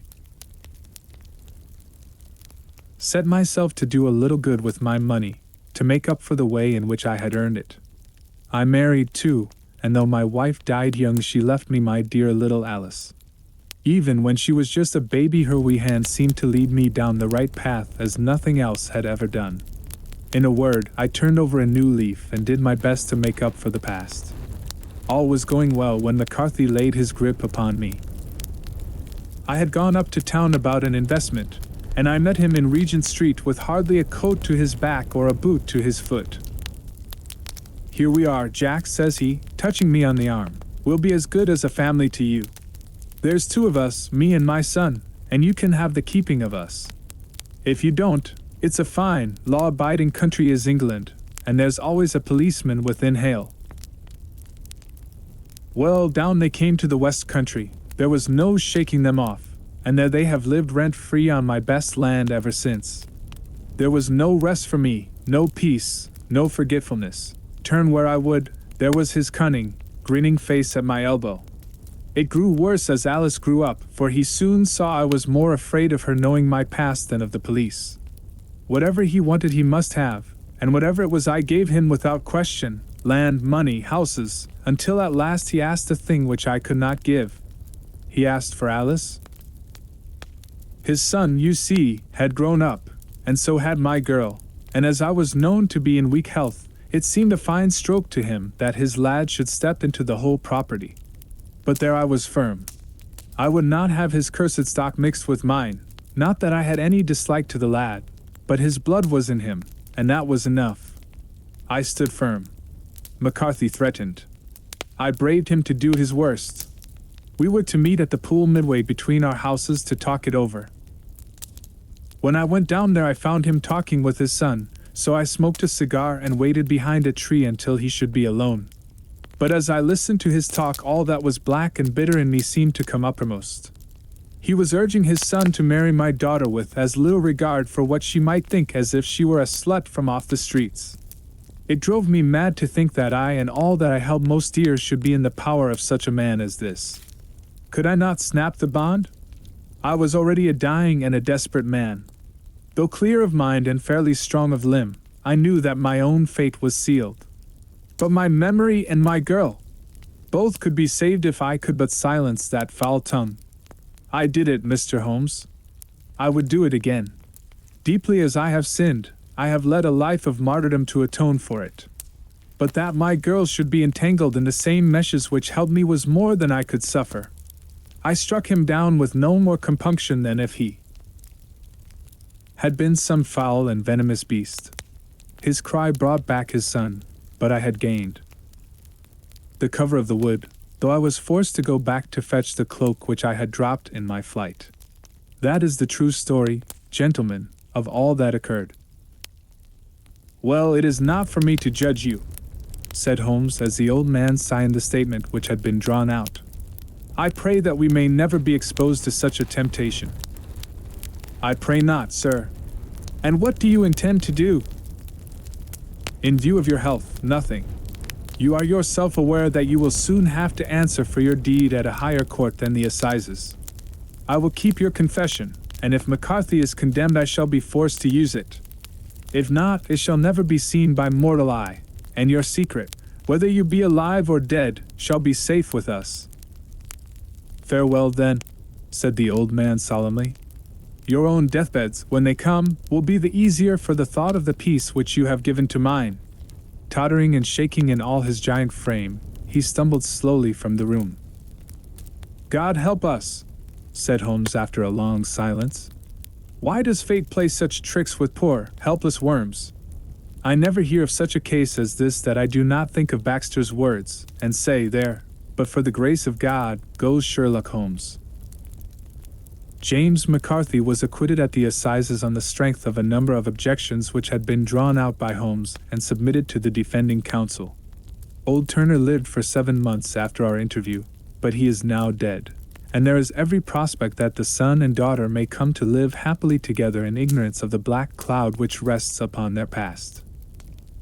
When I glance over my notes and records of the Sherlock Holmes cases between the years 82 and 90, I am faced by so many which present strange and interesting features that it is no easy matter to know which to choose and which to leave. Some, however, have already gained publicity through the papers, and others have not offered a field for those peculiar qualities which my friend possessed in so high a degree, and which it is the object of these papers to illustrate. Some, too, have baffled his analytical skill, and would be, as narratives, beginnings without an ending, while others have been but partially cleared up, and have their explanations founded rather upon conjecture and surmise than on that absolute logical proof which was so dear to him. There is, however, one of these last which was so remarkable in its details and so startling in its results that I am tempted to give some account of it in spite of the fact that there are points in connection with it which never have been, and probably never will be, entirely cleared up. The year 87 furnished us with a long series of cases of greater or less interest, of which I retain the records. Among my headings under this one 12 months I find an account of the adventure of the Paradol Chamber, of the Amateur Mendicant Society, who held a luxurious club in the lower vault of a furniture warehouse, of the facts connected with the loss of the British bark Sophie Anderson, of the singular adventures of the Grice Pattersons in the island of Uffa, and finally of the Camberwell poisoning case. In the latter, as may be remembered, Sherlock Holmes was able, by winding up the dead man's watch, to prove that it had been wound up 2 hours before, and that therefore the deceased had gone to bed within that time, a deduction which was of the greatest importance in clearing up the case. All these I may sketch out at some future date, but none of them present such singular features as the strange train of circumstances which I have now taken up my pen to describe. It was in the latter days of September, and the equinoctial gales had set in with exceptional violence. All day the wind had screamed and the rain had beaten against the windows, so that even here in the heart of great, handmade London we were forced to raise our minds for the instant from the routine of life and to recognize the presence of those great elemental forces which shriek at mankind through the bars of his civilization, like untamed beasts in a cage. As evening drew in, the storm grew higher and louder, and the wind cried and sobbed like a child in the chimney. Sherlock Holmes sat moodily at one side of the fireplace cross-indexing his records of crime, while I at the other was deep in one of Clark Russell's fine sea stories until the howl of the gale from without seemed to blend with the text, and the splash of the rain to lengthen out into the long swash of the sea waves. My wife was on a visit to her mother's, and for a few days I was a dweller once more in my old quarters at Baker Street. "Why," said I, glancing up at my companion, "that was surely the bell. Who could come tonight? Some friend of yours, perhaps?" "Except yourself I have none," he answered. "I do not encourage visitors." "A client, then? If so, it is a serious case. Nothing less would bring a man out on such a day and at such an hour. But I take it that it is more likely to be some crony of the landlady's." Sherlock Holmes was wrong in his conjecture, however, for there came a step in the passage and a tapping at the door. He stretched out his long arm to turn the lamp away from himself, and towards the vacant chair upon which a newcomer must sit. "Come in," said he. The man who entered was young, some 22 at the outside, well-groomed and trimly clad, with something of refinement and delicacy in his bearing. The streaming umbrella which he held in his hand, and his long shining waterproof told of the fierce weather through which he had come. He looked about him anxiously in the glare of the lamp, and I could see that his face was pale and his eyes heavy, like those of a man who is weighed down with some great anxiety. "I owe you an apology," he said, raising his golden pince-nez to his eyes. "I trust that I am not intruding. I fear that I have brought some traces of the storm and rain into your snug chamber." "Give me your coat and umbrella," said Holmes. "They may rest here on the hook and will be dry presently. You have come up from the southwest, I see." "Yes, from Horsham. That clay and chalk mixture which I see upon your toe caps is quite distinctive. I have come for advice. That is easily got. And help. That is not always so easy. I have heard of you, Mr. Holmes. I heard from Major Prendergast how you saved him in the Tankerville Club scandal." "Ah, of course. He was wrongfully accused of cheating at cards. He said that you could solve anything. He said too much. That you are never beaten. I have been beaten 4 times, 3 times by men, and once by a woman. But what is that compared with the number of your successes? It is true that I have been generally successful. Then you may be so with me. I beg that you will draw your chair up to the fire and favor me with some details as to your case. It is no ordinary one.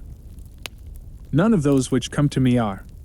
I am the last court of appeal.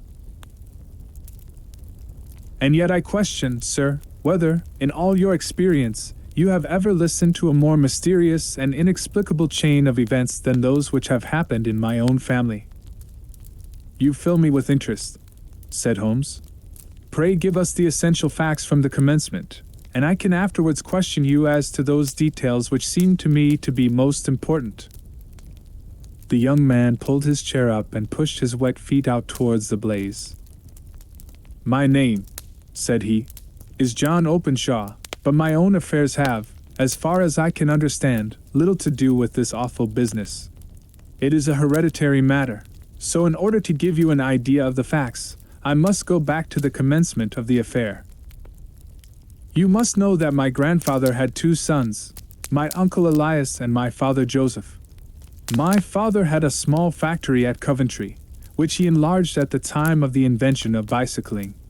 He was a patentee of the Openshaw unbreakable tire, and his business met with such success that he was able to sell it and to retire upon a handsome competence.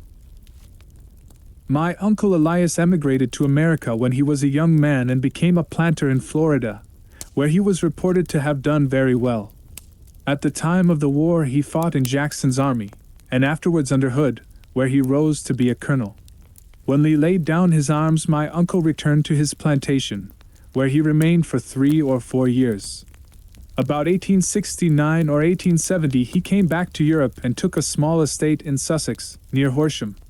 He had made a very considerable fortune in the States, and his reason for leaving them was his aversion to the Negroes, and his dislike of the Republican policy in extending the franchise to them.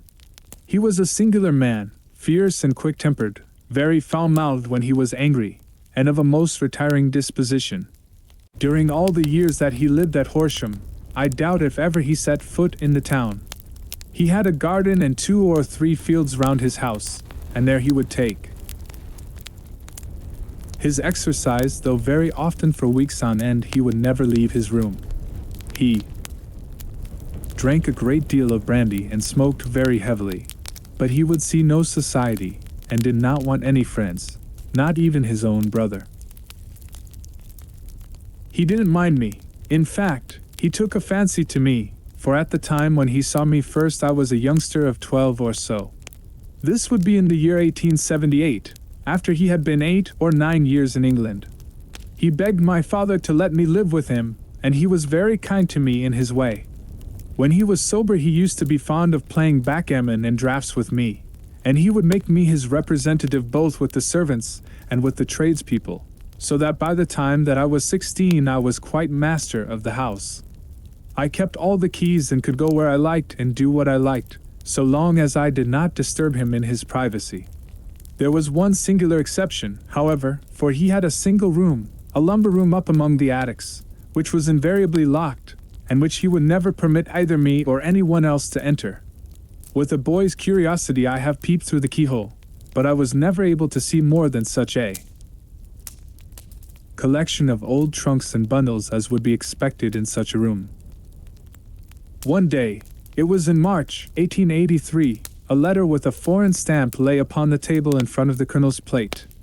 It was not a common thing for him to receive letters, for his bills were all paid in ready money, and he had no friends of any sort.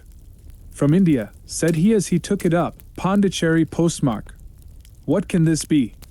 Opening it hurriedly, out there jumped 5 little dried orange pips, which pattered down upon his plate. I began to laugh at this, but the laugh was struck from my lips at the sight of his face. His lip had fallen, his eyes were protruding, his skin the color of putty, and he glared at the envelope which he still held in his trembling hand. K, he shrieked, and then, my God, my sins have overtaken me. What is it, uncle? I cried. Death, said he, and rising from the table he retired to his room, leaving me palpitating with horror. I took up the envelope and saw scrawled in red ink upon the inner flap, just above the gum, the letter K 3 times repeated. There was nothing else save the 5 dried pips. What could be the reason of his overpowering terror? I left the breakfast table, and as I ascended the stair I met him coming down with an old rusty key, which must have belonged to the attic, in one hand, and a small brass box, like a cash box, in the other. They may do what they like, but I'll checkmate them still, said he with an oath. Tell Mary that I shall want a fire in my room today, and send down to Fordham, the Horsham lawyer. I did as he ordered, and when the lawyer arrived I was asked to step up to the room. The fire was burning brightly, and in the grate there was a mass of black, fluffy ashes, as of burned paper, while the brass box stood open and empty beside it. As I glanced at the box I noticed, with a start, that upon the lid was printed the treble K which I had read in the morning upon the envelope. I wish you, John, said my uncle, to witness my will. I leave my estate, with all its advantages and all its disadvantages, to my brother your father, whence it will, no doubt, descend to you. If you can enjoy it in peace, well and good. If you find you cannot, take my advice, my boy, and leave it to your deadliest enemy. I am sorry to give you such a two-edged thing, but I can't say what turn things are going to take. Kindly sign the paper where Mr. Fordham shows you. I signed the paper as directed, and the lawyer took it away with him. The singular incident made, as you may think, the deepest impression upon me, and I pondered over it and turned it every way in my mind without being able to make anything of it. Yet I could not shake off the vague feeling of dread which it left behind, though the sensation grew less keen as the weeks passed and nothing happened to disturb the usual routine of our lives. I could see a change in my uncle, however. He drank more than ever, and he was less inclined for any sort of society. Most of his time he would spend in his room, with the door locked upon the inside, but sometimes he would emerge in a sort of drunken frenzy and would burst out of the house and tear about the garden with a revolver in his hand, screaming out that he was afraid of no man, and that he was not to be cooped up, like a sheep in a pen, by man or devil. When these hot fits were over, however, he would rush tumultuously in at the door and lock and bar it behind him, like a man who can brazen it out no longer against the terror which lies at the roots of his soul. At such times I have seen his face, even on a cold day, glisten with moisture, as though it were new raised from a basin. Well, to come to an end of the matter, Mr. Holmes, and not to abuse your patience, there came a night when he made one of those drunken sallies from which he never came back. We found him, when we went to search for him, face downward in a little green-scummed pool, which lay at the foot of the garden. There was no sign of any violence, and the water was but 2 feet deep, so that the jury, having regard to his known eccentricity, brought in a verdict of suicide.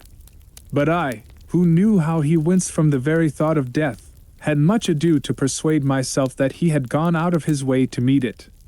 The matter passed, however, and my father entered into possession of the estate, and of some £14,000, which lay to his credit at the bank. "One moment," Holmes interposed. "Your statement is, I foresee, one of the most remarkable to which I have ever listened. Let me have the date of the reception by your uncle of the letter, and the date of his supposed suicide." "The letter arrived on March 10th, 1883. His death was 7 weeks later, upon the night of May 2nd. "Thank you. Pray proceed." "When my father took over the Horsham property, he, at my request, made a careful examination of the attic, which had been always locked up. We found the brass box there, although its contents had been destroyed. On the inside of the cover was a paper label, with the initials of K, repeated upon it, and letters, memoranda, receipts, and a register written beneath. These, we presume, indicated the nature of the papers which had been destroyed by Colonel Openshaw. For the rest, there was nothing of much importance in the attic save a great many scattered papers and notebooks bearing upon my uncle's life in America. Some of them were of the war time, and showed that he had done his duty well and had borne the repute of a brave soldier. Others were of a date during the reconstruction of the Southern States, and were mostly concerned with politics, for he had evidently taken a strong part in opposing the carpet-bag politicians who had been sent down from the north. Well, it was the beginning of '84 when my father came to live at Horsham, and all went as well as possible with us until the January of '85. On the 4th day after the New Year I heard my father give a sharp cry of surprise as we sat together at the breakfast table. There he was, sitting with a newly opened envelope in one hand and 5 dried orange pips in the outstretched palm of the other one. He had always laughed at what he called my cock-and-bull story about the colonel, but he looked very scared and puzzled now that the same thing had come upon himself. "Why, what on earth does this mean, John?" he stammered. My heart had turned to lead. "It is K, said I. He looked inside the envelope. "So it is," he cried. "Here are the very letters. But what is this written above them?" "Put the papers on the sundial," I read, peeping over his shoulder. "What papers? What sundial?" he asked. "The sundial in the garden. There is no other," said I, "but the papers must be those that are destroyed." "Pooh," said he, gripping hard at his courage. "We are in a civilized land here, and we can't have tomfoolery of this kind. Where does the thing come from?" "From Dundee," I answered, glancing at the postmark. "Some preposterous practical joke," said he. What have I to do with sundials and papers? I shall take no notice of such nonsense. I should certainly speak to the police, I said, and be laughed at for my pains. Nothing of the sort. Then let me do so. No, I forbid you. I won't have a fuss made about such nonsense. It was in vain to argue with him, for he was a very obstinate man. I went about, however, with a heart which was full of forebodings. On the third day after the coming of the letter, my father went from home to visit an old friend of his, Major Freebody, who is in command of one of the forts upon Portsdown Hill. I was glad that he should go, for it seemed to me that he was farther from danger when he was away from home. In that, however, I was in error. Upon the second day of his absence I received a telegram from the Major, imploring me to come at once. My father had fallen over one of the deep chalk pits which abound in the neighborhood, and was lying senseless, with a shattered skull. I hurried to him, but he passed away without having ever recovered his consciousness. He had, as it appears, been returning from Fareham in the twilight, and as the country was unknown to him, and the chalk pit unfenced, the jury had no hesitation in bringing in a verdict of death from accidental causes.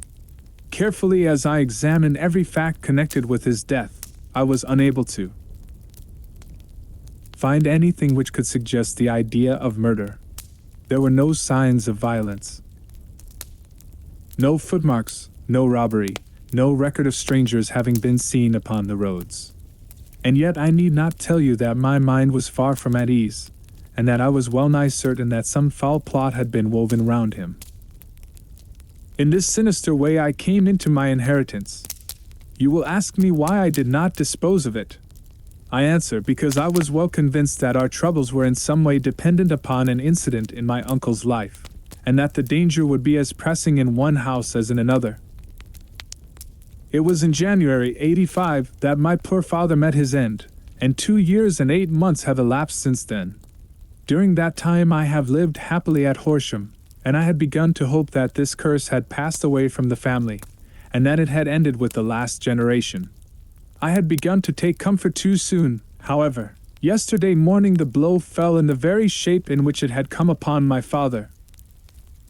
The young man took from his waistcoat a crumpled envelope, and turning to the table he shook out upon it 5 little dried orange pips. This is the envelope, he continued. The postmark is London, Eastern Division. Within are the very words which were upon my father's last message, K, K, K, and then put the papers on the sundial. What have you done? Asked Holmes. Nothing. Nothing? To tell the truth. He sank his face into his thin, white hands. I have felt helpless. I have felt like one of those poor rabbits when the snake is writhing towards it. I seem to be in the grasp of some resistless, inexorable evil, which no foresight and no precautions can guard against. Tut! Tut! Cried Sherlock Holmes. You must act, man, or you are lost. Nothing but energy can save you. This is no time for despair. I have seen the police. Ah. But they listened to my story with a smile. I am convinced that the inspector has formed the opinion that the letters are all practical jokes, and that the deaths of my relations were really accidents, as the jury stated, and were not to be connected with the warnings. Holmes shook his clenched hands in the air. Incredible imbecility, he cried. They have, however, allowed me a policeman, who may remain in the house with me. Has he come with you tonight? No. His orders were to stay in the house. Again Holmes raved in the air. Why did you come to me? He said. And above all, why did you not come at once? I did not know. It was only today that I spoke to Major Prendergast about my troubles and was advised by him to come to you. It is really 2 days since you had the letter. We should have acted before this.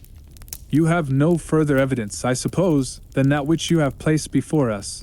No suggestive detail which might help us? There is one thing. said John Openshaw. He rummaged in his coat pocket, and drawing out a piece of discolored, blue-tinted paper, he laid it out upon the table. "I have some remembrance," said he, "that on the day when my uncle burned the papers I observed that the small, unburned margins which lay amid the ashes were of this particular color. I found this single sheet upon the floor of his room, and I am inclined to think that it may be one of the papers which has, perhaps, fluttered out from among the others, and in that way has escaped destruction. Beyond the mention of pips, I do not see that it helps us much. I think myself that it is a page from some private diary. The writing is undoubtedly my uncle's."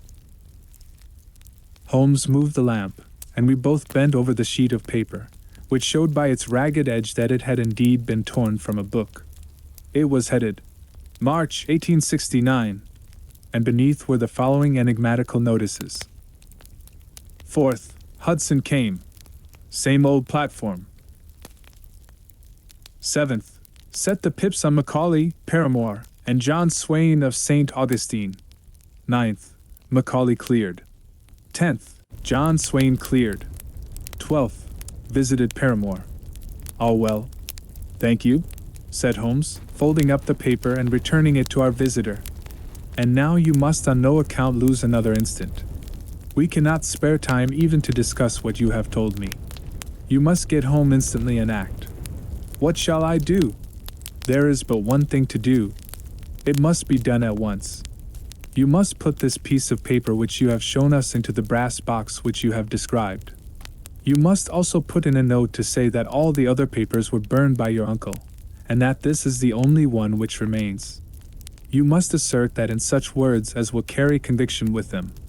Having done this, you must at once put the box out upon the sundial, as directed. Do you understand? Entirely. Do not think of revenge, or anything of the sort, at present. I think that we may gain that by means of the law, but we have our web to weave, while theirs is already woven. The first consideration is to remove the pressing danger which threatens you. The second is to clear up the mystery and to punish the guilty parties. I thank you, said the young man, rising and pulling on his overcoat. You have given me fresh life and hope. I shall certainly do as you advise. Do not lose an instant. And above all, take care of yourself in the meanwhile, for I do not think that there can be a doubt that you are threatened by a very real and imminent danger. How do you go back? By train from Waterloo. It is not yet 9. The streets will be crowded, so I trust that you may be in safety. And yet you cannot guard yourself too closely. I am armed. That is well. Tomorrow I shall set to work upon your case. I shall see you at Horsham then? No, your secret lies in London. It is there that I shall seek it. Then I shall call upon you in a day, or in 2 days, with news as to the box and the papers. I shall take your advice in every particular. He shook hands with us and took his leave. Outside the wind still screamed and the rain splashed and pattered against the windows. This strange, wild story seemed to have come to us from amid the mad elements, blown in upon us like a sheet of seaweed in a gale, and now to have been reabsorbed by them once more. Sherlock Holmes sat for some time in silence, with his head sunk forward and his eyes bent upon the red glow of the fire. Then he lit his pipe, and leaning back in his chair he watched the blue smoke rings as they chased each other up to the ceiling. I think, Watson, he remarked at last, that of all our cases we have had none more fantastic than this.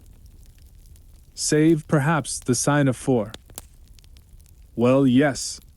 Save, perhaps, that. And yet this John Openshaw seems to me to be walking amid even greater perils than did the Sholtos. But have you, I asked, formed any definite conception as to what these perils are? There can be no question as to their nature, he answered. Then what are they? Who is this K, and why does he pursue this unhappy family? Sherlock Holmes closed his eyes and placed his elbows upon the arms of his chair, with his fingertips together.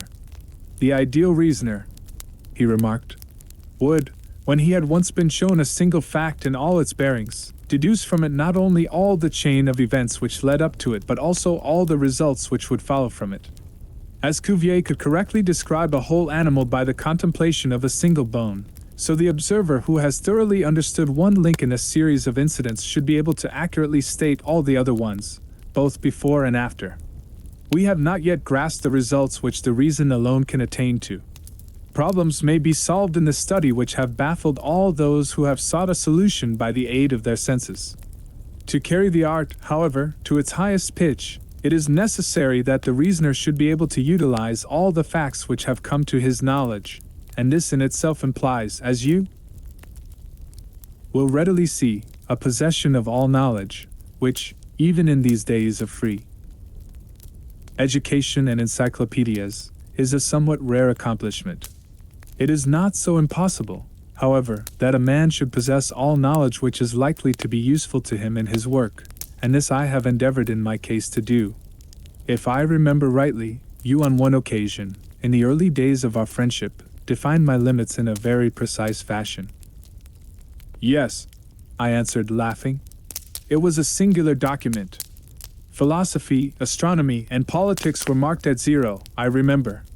Botany variable, geology profound as regards the mud stains from any region within 50 miles of town, chemistry eccentric, anatomy unsystematic, sensational literature and crime records unique, violin player, boxer, swordsman, lawyer, and self-poisoner by cocaine and tobacco. Those, I think, were the main points of my analysis. Holmes grinned at the last item. Well, he said, I say now, as I said then, that a man should keep his little brain attic stocked with all the furniture that he is likely to use, and the rest he can put away in the lumber room of his library, where he can get it if he wants it. Now, for such a case as the one which has been submitted to us tonight, we need certainly to muster all our resources. Kindly hand me down the letter K of the American Encyclopedia which stands upon the shelf beside you. Thank you. Now let us consider the situation and see what may be deduced from it. In the first place, we may start with a strong presumption that Colonel Openshaw had some very strong reason for leaving America. Men at his time of life do not change all their habits and exchange willingly the charming climate of Florida for the lonely life of an English provincial town. His extreme love of solitude in England suggests the idea that he was in fear of someone or something, so we may assume as a working hypothesis that it was fear of someone or something which drove him from America. As to what it was he feared, we can only deduce that by considering the formidable letters which were received by himself and his successors. Did you remark the postmarks of those letters? The first was from Pondicherry, the second from Dundee, and the third from London. From East London. What do you deduce from that? They are all seaports. That the writer was on board of a ship. Excellent. We have already a clue. There can be no doubt that the probability, the strong probability, is that the writer was on board of a ship. And now let us consider another point. In the case of Pondicherry, 7 weeks elapsed between the threat and its fulfillment. In Dundee it was only some 3 or 4 days. Does that suggest anything? A greater distance to travel. But the letter had also a greater distance to come. Then I do not see the point. There is at least a presumption that the vessel in which the man or men are is a sailing ship. It looks as if they always send their singular warning or token before them when starting upon their mission. You see how quickly the deed followed the sign when it came from Dundee. If they had come from Pondicherry in a steamer, they would have arrived almost as soon as their letter. But as a matter of fact, 7 weeks elapsed. I think that those 7 weeks represented the difference between the mailboat which brought the letter and the sailing vessel which brought the writer. It is possible. More than that, it is probable. And now you see the deadly urgency of this new case, and why I urged young Openshaw to caution. The blow has always fallen at the end of the time which it would take the senders to travel the distance. But this one comes from London, and therefore we cannot count upon delay. Good God! I cried. What can it mean, this relentless persecution? The papers which Openshaw carried are obviously of vital importance to the person or persons in the sailing ship. I think that it is quite clear that there must be more than one of them. A single man could not have carried out 2 deaths in such a way as to deceive a coroner's jury. There must have been several in it, and they must have been men of resource and determination. Their papers they mean to have, be the holder of them who it may. In this way you see K ceases to be the initials of an individual and becomes the badge of a society. But of what society? Have you never, said Sherlock Holmes, bending forward and sinking his voice, have you never heard of the Ku Klux Klan? I never have. Holmes turned over the leaves of the book upon his knee. Here it is, said he presently. Ku Klux Klan. A name derived from the fanciful resemblance to the sound produced by cocking a rifle. This terrible secret society was formed by some ex-Confederate soldiers in the southern states after the Civil War, and it rapidly formed local branches in different parts of the country, notably in Tennessee, Louisiana, the Carolinas, Georgia, and Florida. Its power was used for political purposes, principally for the terrorizing of the Negro voters and the murdering and driving from the country of those who were opposed to its views. Its outrages were usually preceded by a warning sent to the marked man in some fantastic but generally recognized shape, a sprig of oak leaves in some parts, melon seeds or orange pips in others. On receiving this, the victim might either openly abjure his former ways, or might fly from the country. If he braved the matter out, death would unfailingly come upon him, and usually in some strange and unforeseen manner. So perfect was the organization of the society, and so systematic its methods, that there is hardly a case upon record where any man succeeded in braving it with impunity, or in which any of its outrages were traced home to the perpetrators. For some years the organization flourished in spite of the efforts of the United States government and of the better classes of the community in the South. Eventually, in the year 1869, the movement rather suddenly collapsed, although there have been sporadic outbreaks of the same sort since that date.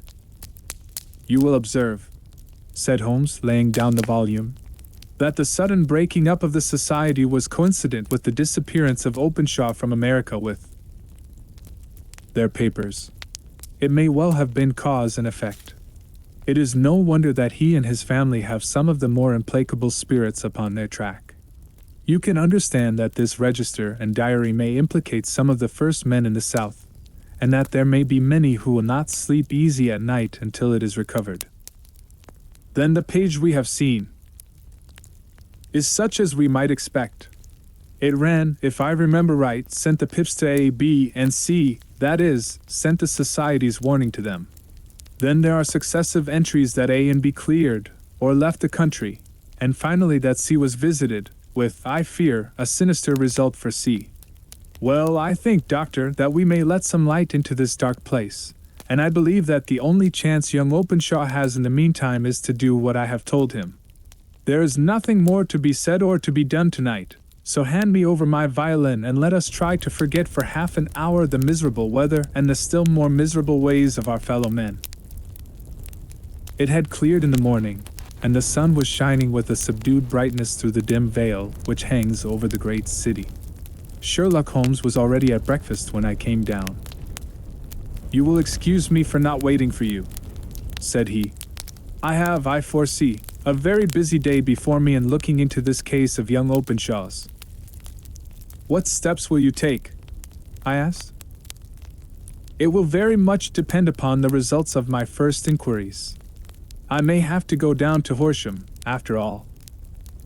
You will not go there first? No, I shall commence with the city. Just ring the bell and the maid will bring up your coffee.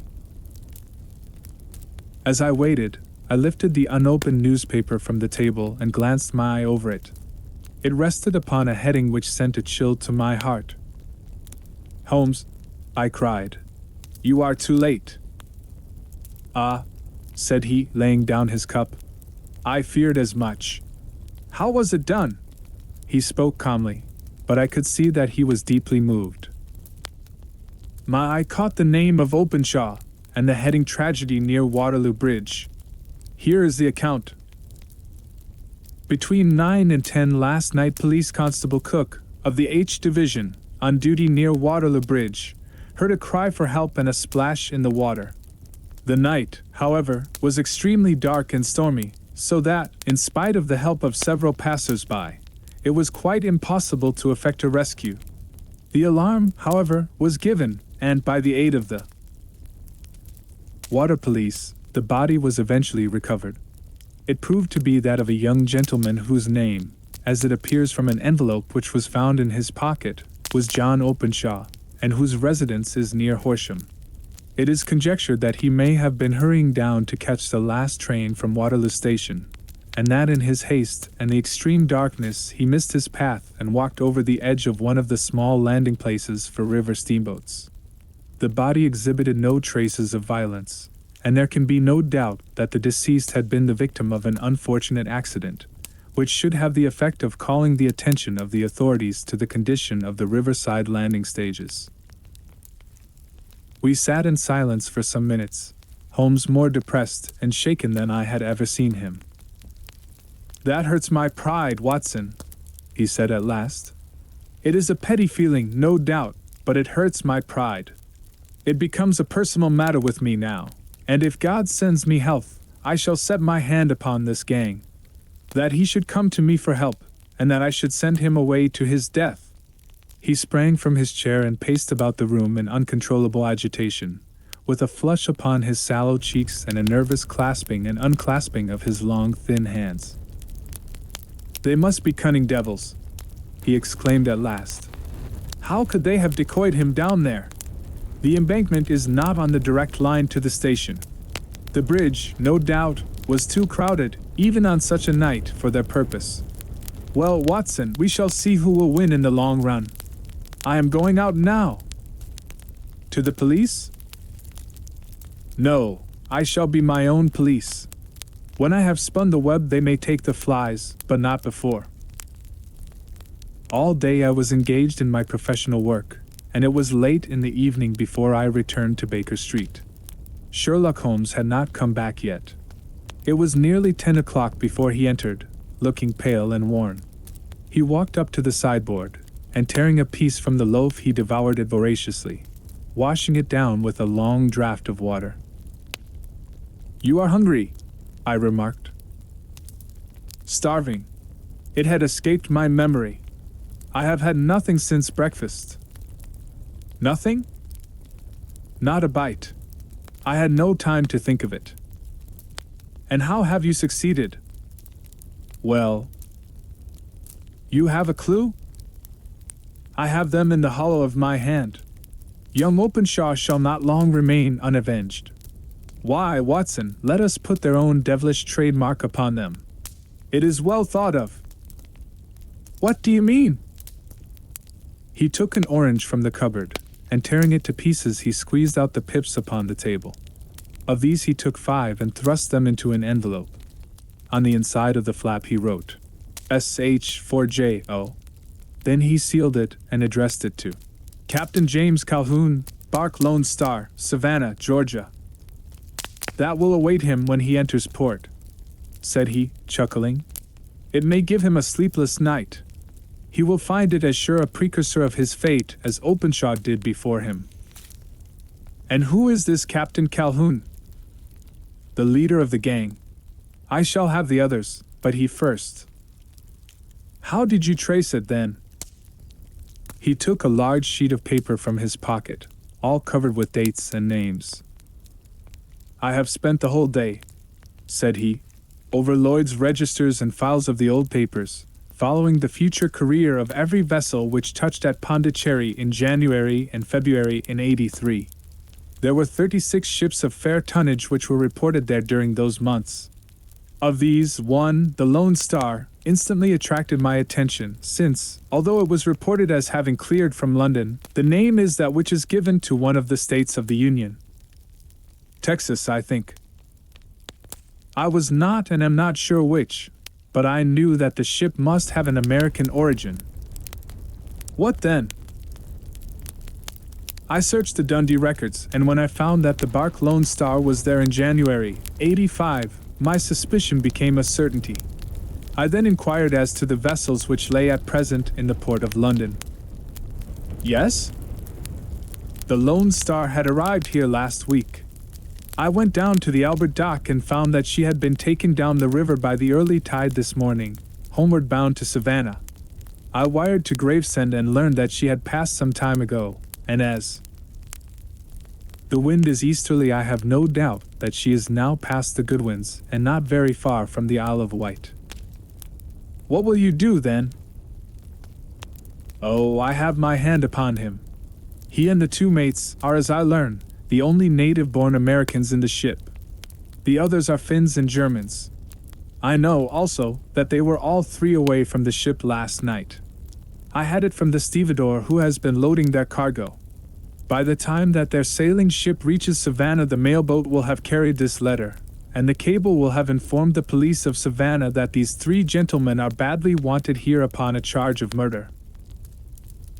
There is ever a flaw, however, in the best laid of human plans, and the murderers of John Openshaw were never to receive the orange pips which would show them that another, as cunning and as resolute as themselves, was upon their track. Very long and very severe were the equinoctial gales that year. We waited long for news of the Lone Star of Savannah, but none ever reached us.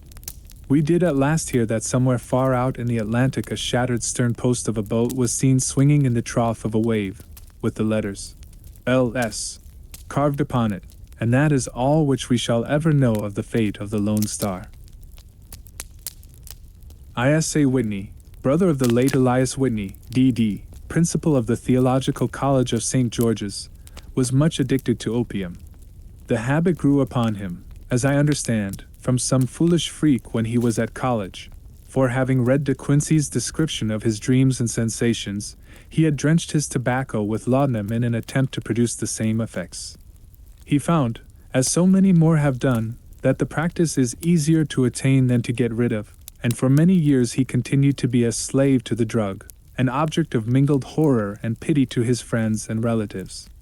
I can see him now, with yellow, pasty face, drooping lids, and pinpoint pupils, all huddled in a chair, the wreck and ruin of a noble man. One night, it was in June, 89, there came a ring to my bell, about the hour when a man gives his first yawn and glances at the clock. I sat up in my chair, and my wife laid her needlework down in her lap and made a little face of disappointment. "A patient," said she. "You'll have to go out." I groaned, for I was newly come back from a weary day.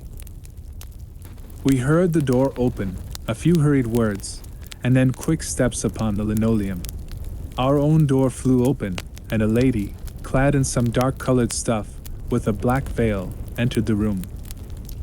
"You will excuse my calling so late," she began, and then, suddenly losing her self-control, she ran forward, threw her arms about my wife's neck, and sobbed upon her shoulder. "Oh, I'm in such trouble," she cried. "I do so want a little help." "Why," said my wife, pulling up her veil, "it is Kate Whitney." "How you startled me, Kate! I had not an idea who you were when you came in. I didn't know what to do, so I came straight to you." That was always the way. Folk who were in grief came to my wife like birds to a lighthouse. "It was very sweet of you to come. Now you must have some wine and water, and sit here comfortably and tell us all about it. Or should you rather that I sent James off to bed?" "Oh, no, no! I want the doctor's advice and help, too. It's about ISA. He has not been home for 2 days. I am so frightened about him."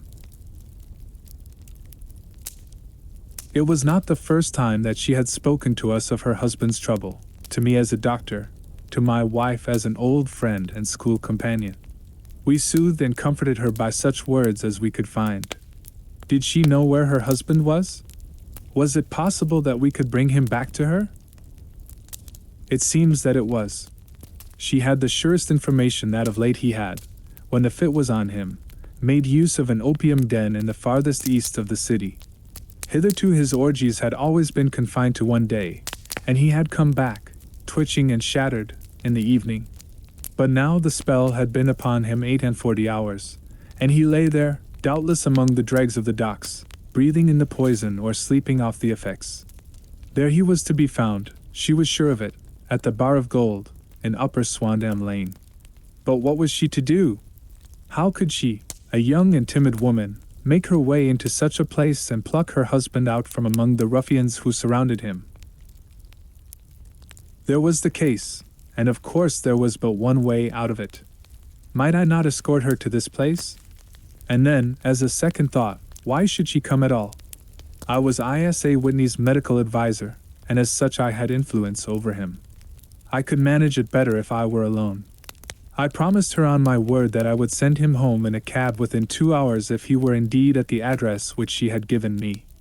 And so in 10 minutes I had left my armchair and cheery sitting room behind me, and was speeding eastward in a hansom on a strange errand, as it seemed to me at the time, though the future only could show how strange it was to be. But there was no great difficulty in the first stage of my adventure. Upper Swandam Lane is a vile alley lurking behind the high wharves which line the north side of the river to the east of London Bridge. Between a slop shop and a gin shop, approached by a steep flight of steps leading down to a black gap like the mouth of a cave, I found the den of which I was in search. Ordering my cab to wait, I passed down the steps, worn hollow in the center by the ceaseless tread of drunken feet, and by the light of a flickering oil lamp above the door I found the latch and made my way into a long, low room, thick and heavy with the brown opium smoke, and terraced with wooden berths, like the forecastle of an emigrant ship. Through the gloom one could dimly catch a glimpse of bodies lying in strange fantastic poses, bowed shoulders, bent knees, heads thrown back, and chins pointing upward, with here and there a dark, lackluster eye turned upon the newcomer. Out of the black shadows there glimmered little red circles of light, now bright, now faint, as the burning poison waxed or waned in the bowls of the metal pipes. The most lay silent, but some muttered to themselves, and others talked together in a strange, low, monotonous voice, their conversation coming in gushes, and then suddenly tailing off into silence, each mumbling out his own thoughts and paying little heed to the words of his neighbor.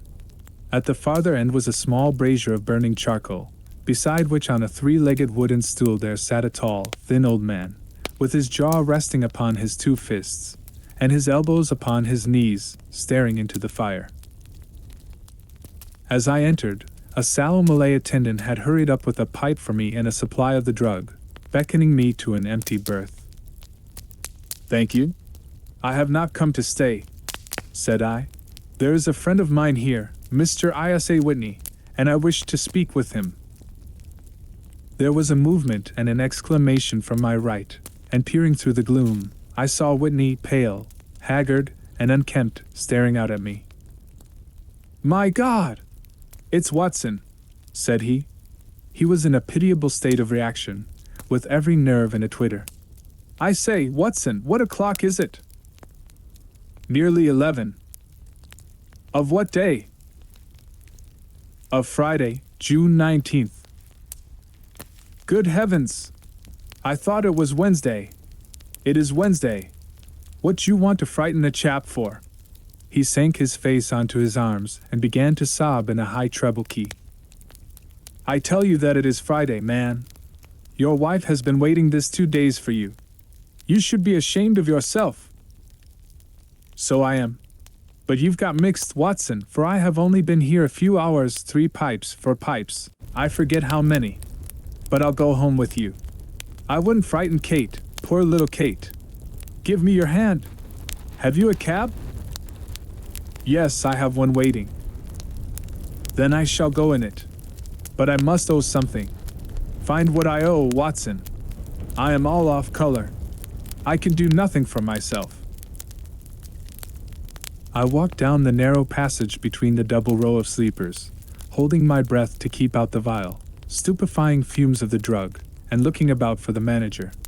As I passed the tall man who sat by the brazier I felt a sudden pluck at my skirt, and a low voice whispered, "Walk past me, and then look back at me." The words fell quite distinctly upon my ear. I glanced down. They could only have come from the old man at my side, and yet he sat now as absorbed as ever, very thin, very wrinkled, bent with age, an opium pipe dangling down from between his knees, as though it had dropped in sheer lassitude from his fingers. I took 2 steps forward and looked back. It took all my self-control to prevent me from breaking out into a cry of astonishment. He had turned his back so that none could see him but I.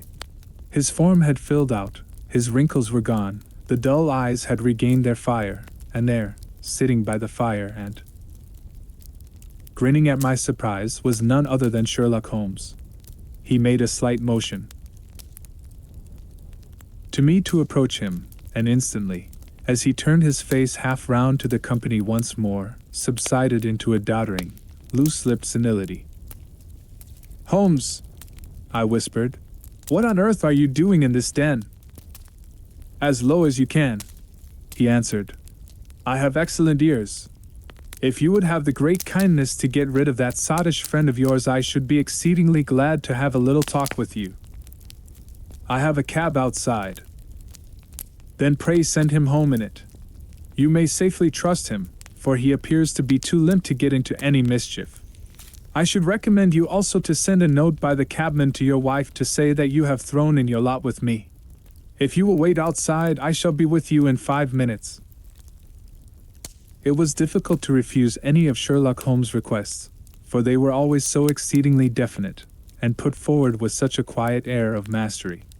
I felt, however, that when Whitney was once confined in the cab, my mission was practically accomplished, and for the rest, I could not wish anything better than to be associated with my friend in one of those singular adventures which were the normal condition of his existence. In a few minutes I had written my note, paid Whitney's bill, led him out to the cab, and seen him driven through the darkness. In a very short time a decrepit figure had emerged from the opium den, and I was walking down the street with Sherlock Holmes. For 2 streets he shuffled along with a bent back and an uncertain foot. Then, glancing quickly round, he straightened himself out and burst into a hearty fit of laughter. "I suppose, Watson," said he, "that you imagine that I have added opium smoking to cocaine injections, and all the other little weaknesses on which you have favored me with your medical views. I was certainly surprised to find you there, but not more so than I to find you. I came to find a friend, and I to find an enemy." "An enemy?" "Yes, one of my natural enemies, or shall I say, my natural prey.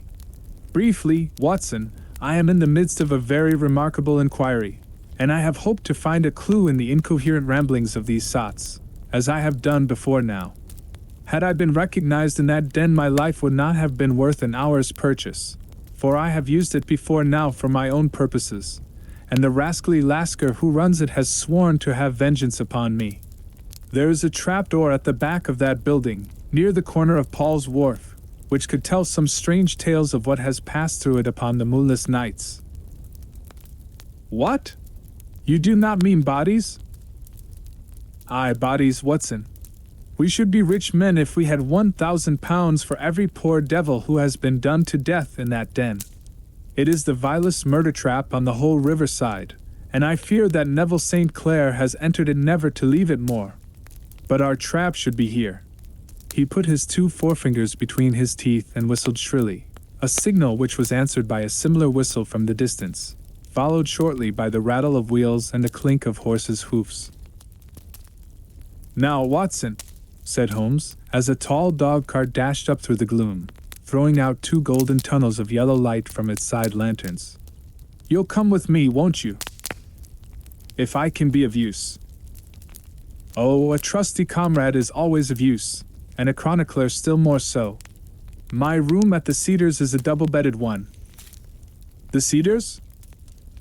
"Yes, that is Mr. St. Clair's house. I am staying there while I conduct the inquiry." "Where is it, then?" "Near Lee, in Kent. We have a 7-mile drive before us." "But I am all in the dark." "Of course you are. You'll know all about it presently. Jump up here." "All right, John, we shall not need you. Here's half a crown. Look out for me tomorrow, about 11. Give her her head.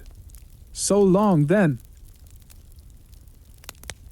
He flicked the horse with his whip, and we dashed away through the endless succession of somber and deserted streets, which widened gradually, until we were flying across a broad balustrade bridge, with the murky river flowing sluggishly beneath us. Beyond lay another dull wilderness of bricks and mortar, its silence broken only by the heavy, regular footfall of the policeman, or the songs and shouts of some belated party of revelers. A dull rack was drifting slowly across the sky, and a star or two twinkled dimly here and there through the rifts of the clouds. Holmes drove in silence, with his head sunk upon his breast, and the air of a man who is lost in thought, while I sat beside him, curious to learn what this new quest might be which seemed to tax his powers so sorely, and yet afraid to break in upon the current of his thoughts. We had driven several miles, and were beginning to get to the fringe of the belt of suburban villas, when he shook himself, shrugged his shoulders, and lit up his pipe with the air of a man who has satisfied himself that he is acting for the best. "You have a grand gift of silence, Watson," said he. "It makes you quite invaluable as a companion. 'Pon my word, it is a great thing for me to have someone to talk to, for my own thoughts are not over pleasant. I was wondering what I should say to this dear little woman tonight when she meets me at the door.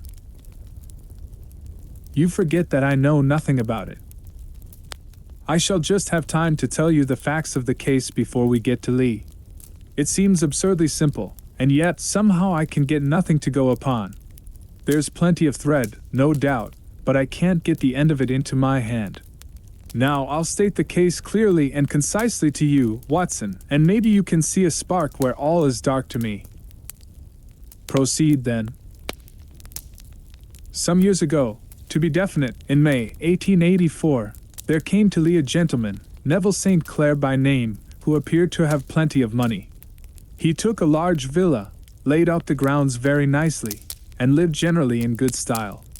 By degrees he made friends in the neighborhood, and in 1887 he married the daughter of a local brewer, by whom he now has 2 children. He had no occupation, but was interested in several companies and went into town as a rule in the morning, returning by the 5:14 from Cannon Street every night. Mr. St. Clair is now 37 years of age, is a man of temperate habits, a good husband, a very affectionate father, and a man who is popular with all who know him.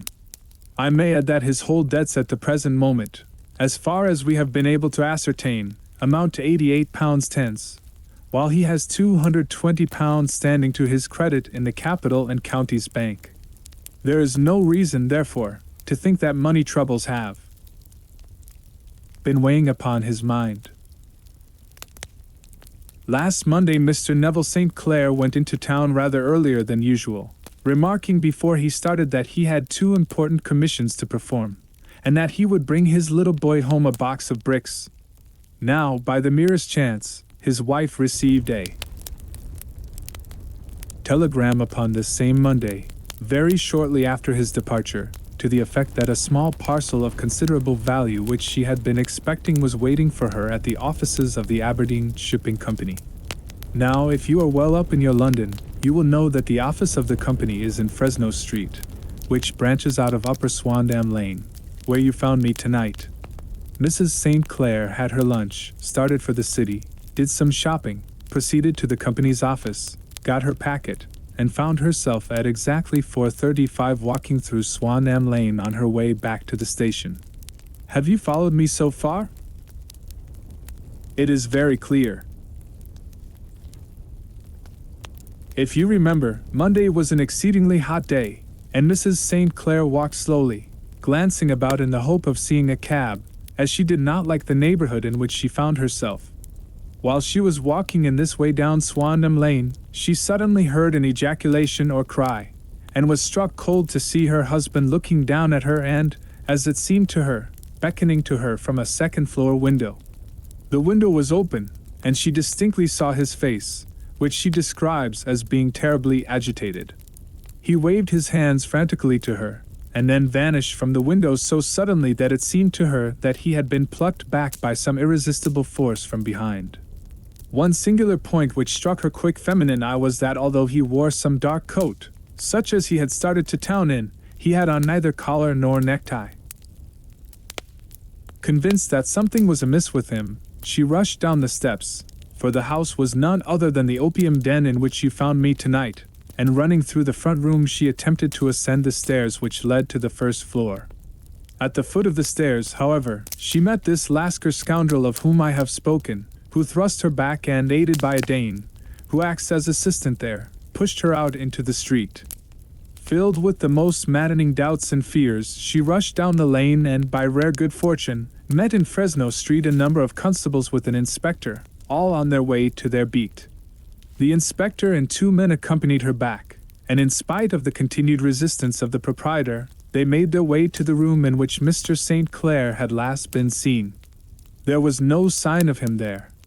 In fact, in the whole of that floor there was no one to be found save a crippled wretch of hideous aspect, who, it seems, made his home there. Both he and the Lascar stoutly swore that no one else had been in the front room during the afternoon. So determined was their denial that the inspector was staggered, and had almost come to believe that Mrs. St. Clair had been deluded when, with a cry, she sprang at a small deal box which lay upon the table and tore the lid from it. Out there fell a cascade of children's bricks. It was the toy which he had promised to bring home. This discovery, and the evident confusion which the cripple showed, made the inspector realize that the matter was serious.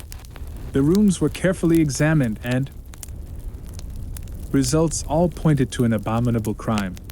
The front room was plainly furnished as a sitting room and led into a small bedroom, which looked out upon the back of one of the wharves. Between the wharf and the bedroom window is a narrow strip, which is dry at low tide but is covered at high tide with at least 4.5 feet of water. The bedroom window was a broad one and opened from below. On examination, traces of blood were to be seen upon the windowsill, and several scattered drops were visible upon the wooden floor of the bedroom. Thrust away behind a curtain in the front room were all the clothes of Mr. Neville St. Clair, with the exception of his coat. His boots, his socks, his hat, and his watch, all were there. There were no signs of violence upon any of these garments, and there were no other traces of Mr. Neville St. Clair. Out of the window he must apparently have gone, for no other exit could be discovered, and the ominous bloodstains upon the sill gave little promise that he could save himself by swimming, for the tide was at its very highest at the moment of the tragedy. And now as to the villains who seemed to be immediately implicated in the matter. The Lascar was known to be a man of the vilest antecedents, but as, by Mrs. St. Clair's story, he was known to have been at the foot of the stair within a very few seconds of her husband's appearance at the window, he could hardly have been more than an accessory to the crime. His defense was one of absolute ignorance, and he protested that he had no knowledge as to the doings of Hugh Boone, his lodger, and that he could not account in any way for the presence of the missing gentleman's clothes. So much for the Lascar manager. Now for the sinister cripple who lives upon the second floor of the opium den, and who was certainly the last human being whose eyes rested upon Neville St. Clair. His name is Hugh Boone, and his hideous face is one which is familiar to every man who goes much to the city. He is a professional beggar, though in order to avoid the police regulations he pretends to a small trade in wax vestas. Some little distance down Threadneedle Street, upon the left-hand side, there is, as you may have remarked, a small angle in the wall. Here it is that this creature takes his daily seat, cross-legged with his tiny stock of matches on his lap, and as he is a piteous spectacle, a small rain of charity descends into the greasy leather cap which lies upon the pavement beside him. I have watched the fellow more than once before ever I thought of making his professional acquaintance, and I have been surprised at the harvest which he has reaped in a short time. His appearance, you see, is so remarkable that no one can pass him without observing him. A shock of orange hair, a pale face disfigured by a horrible scar, which, by its contraction, has turned up the outer edge of his upper lip, a bulldog chin, and a pair of very penetrating dark eyes, which present a singular contrast to the color of his hair, all mark him out from amid the common crowd of mendicants, and so, too, does his wit. For he is ever ready with a reply to any piece of chaff which may be thrown at him by the passers-by. This is the man whom we now learn to have been the lodger at the opium den, and to have been the last man to see the gentleman of whom we are in quest. But a cripple, said I. What could he have done single-handed against a man in the prime of life? He is a cripple in the sense that he walks with a limp, but in other respects he appears to be a powerful and well-nurtured man. Surely your medical experience would tell you, Watson, that weakness in one limb is often compensated for by exceptional strength in the others. Pray continue your narrative. Mrs. St. Clair had fainted at the sight of the blood upon the window, and she was escorted home in a cab by the police, as her presence could be of no help to them in their investigations. Inspector Barton, who had charge of the case, made a very careful examination of the premises, but without finding anything which threw any light upon the matter. One mistake had been made in not arresting Boone instantly, as he was allowed some few minutes during which he might have communicated with his friend the Lascar, but this fault was soon remedied, and he was seized and searched, without anything being found which could incriminate him. There were, it is true, some blood stains upon his right shirt sleeve, but he pointed to his ring finger, which had been cut near the nail, and explained that the bleeding came from there, adding that he had been to the window not long before, and that the stains which had been observed there came, doubtless, from the same source. He denied strenuously having ever seen Mr. Neville St. Clair, and swore that the presence of the clothes in his room was as much a mystery to him as to the police. As to Mrs. St. Clair's assertion that she had actually seen her husband at the window, he declared that she must have been either mad or dreaming. He was removed, loudly protesting, to the police station, while the inspector remained upon the premises in the hope that the ebbing tide might afford some fresh clue. And it did, though they hardly found upon the mud bank what they had feared to find. It was Neville St. Clair's coat, and not Neville St. Clair, which lay uncovered as the tide receded. And what do you think they found in the pockets? I cannot imagine. No, I don't think you would guess. Every pocket stuffed with pennies and halfpennies, 421 pennies and 270 halfpennies. It was no wonder that it had not been swept away by the tide. But a human body is a different matter. There is a fierce eddy between the wharf and the house. It seemed likely enough that the weighted coat had remained when the stripped body had been sucked away into the river. But I understand that all the other clothes were found in the room. Would the body be dressed in a coat alone? No, sir, but the facts might be met speciously enough. Suppose that this man Boone had thrust Neville St. Clair through the window. There is no human eye which could have seen the deed. What would he do then? It would of course instantly strike him that he must get rid of the telltale garments. He would seize the coat, then, and be in the act of throwing it out, when it would occur to him that it would swim and not sink. He has little time, for he has heard the scuffle downstairs when the wife tried to force her way up, and perhaps he has already heard from his Lascar confederate that the police are hurrying up the street. There is not an instant to be lost. He rushes to some secret hoard, where he has accumulated the fruits of his beggary, and he stuffs all the coins upon which he can lay his hands into the pockets to make sure of the coat's sinking. He throws it out, and would have done the same with the other garments had not he heard the rush of steps below, and only just had time to close the window when the police appeared. It certainly sounds feasible. Well, we will take it as a working hypothesis for want of a better.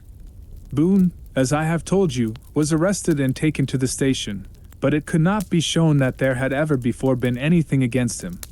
He had for years been known as a professional beggar, but his life appeared to have been a very quiet and innocent one. There the matter stands at present, and the questions which have to be solved: what Neville St. Clair was doing in the opium den, what happened to him when there, where is he now, and what Hugh Boone had to do with his disappearance, are all as far from a solution as ever. I confess that I cannot recall any case within my experience which looked at the first glance so simple and yet which presented such difficulties. While Sherlock Holmes had been detailing this singular series of events, we had been whirling through the outskirts of the great town until the last straggling houses had been left behind, and we rattled along with a country hedge upon either side of us. Just as he finished, however, we drove through 2 scattered villages, where a few lights still glimmered in the windows. "We are on the outskirts of Lee," said my companion. "We have touched on 3 English counties in our short drive, starting in Middlesex, passing over an angle of Surrey, and ending in Kent. See that light among the trees? That is the Cedars, and beside that lamp sits a woman whose anxious ears have already, I have little doubt, caught the clink of our horses' feet. But why are you not conducting the case from Baker Street?" I asked. "Because there are many inquiries which must be made out here. Mrs. St. Clair has most kindly put 2 rooms at my disposal, and you may rest assured that she will have nothing but a welcome from my friend and colleague. I hate to meet her, Watson, when I have no news of her husband. Here we are. Whoa there, whoa!" We had pulled up in front of a large villa which stood within its own grounds. A stable boy had run out to the horse's head, and springing down, I followed Holmes up the small, winding gravel drive which led to the house. As we approached, the door flew open, and a little blonde woman stood in the opening, clad in some sort of light mousseline de soie, with a touch of fluffy pink chiffon at her neck and wrists. She stood with her figure outlined against the flood of light, one hand upon the door, one half raised in her eagerness, her body slightly bent, her head and face protruded, with eager eyes and parted lips, a standing question. "Well?" she cried. "Well?" And then, seeing that there were 2 of us, she gave a cry of hope which sank into a groan as she saw that my companion shook his head and shrugged his shoulders. "No good news?" "None." "No bad?" "No." "Thank God for that. But come in. You must be weary, for you have had a long day. This is my friend, Dr. Watson. He has been of most vital use to me in several of my cases, and a lucky chance has made it possible for me to bring him out and associate him with this investigation." "I am delighted to see you," said she, pressing my hand warmly. "You will, I am sure, forgive anything that may be wanting in our arrangements, when you consider the blow which has come so suddenly upon us." "My dear madam," said I am an old campaigner, and if I were not I can very well see that no apology is needed. If I can be of any assistance, either to you or to my friend here, I shall be indeed happy." "Now, Mr. Sherlock Holmes," said the lady as we entered a well-lit dining room, upon the table of which a cold supper had been laid out, "I should very much like to ask you 1 or 2 plain questions, to which I beg that you will give a plain answer." "Certainly, madam." "Do not trouble about my feelings. I am not hysterical, nor given to fainting. I simply wish to hear your real opinion." "Upon what point?" "In your heart of hearts, do you think that Neville is alive?" Sherlock Holmes seemed to be embarrassed by the question. "Frankly, now," she repeated, standing upon the rug and looking keenly down at him as he leaned back in a basket chair. "Frankly, then, madam, I do not. You think that he is dead?" "I do." "Murdered?" "I don't say that." "Perhaps." "And on what day did he meet his death?" "On Monday." "Then perhaps, Mr. Holmes, you will be good enough to explain how it is that I have received a letter from him today." Sherlock Holmes sprang out of his chair as if he had been galvanized. "What?" he roared. "Yes, today." She stood smiling, holding up a little slip of paper in the air. "May I see it?" "Certainly." He snatched it from her in his eagerness, and smoothing it out upon the table he drew over the lamp and examined it intently. I had left my chair and was gazing at it over his shoulder.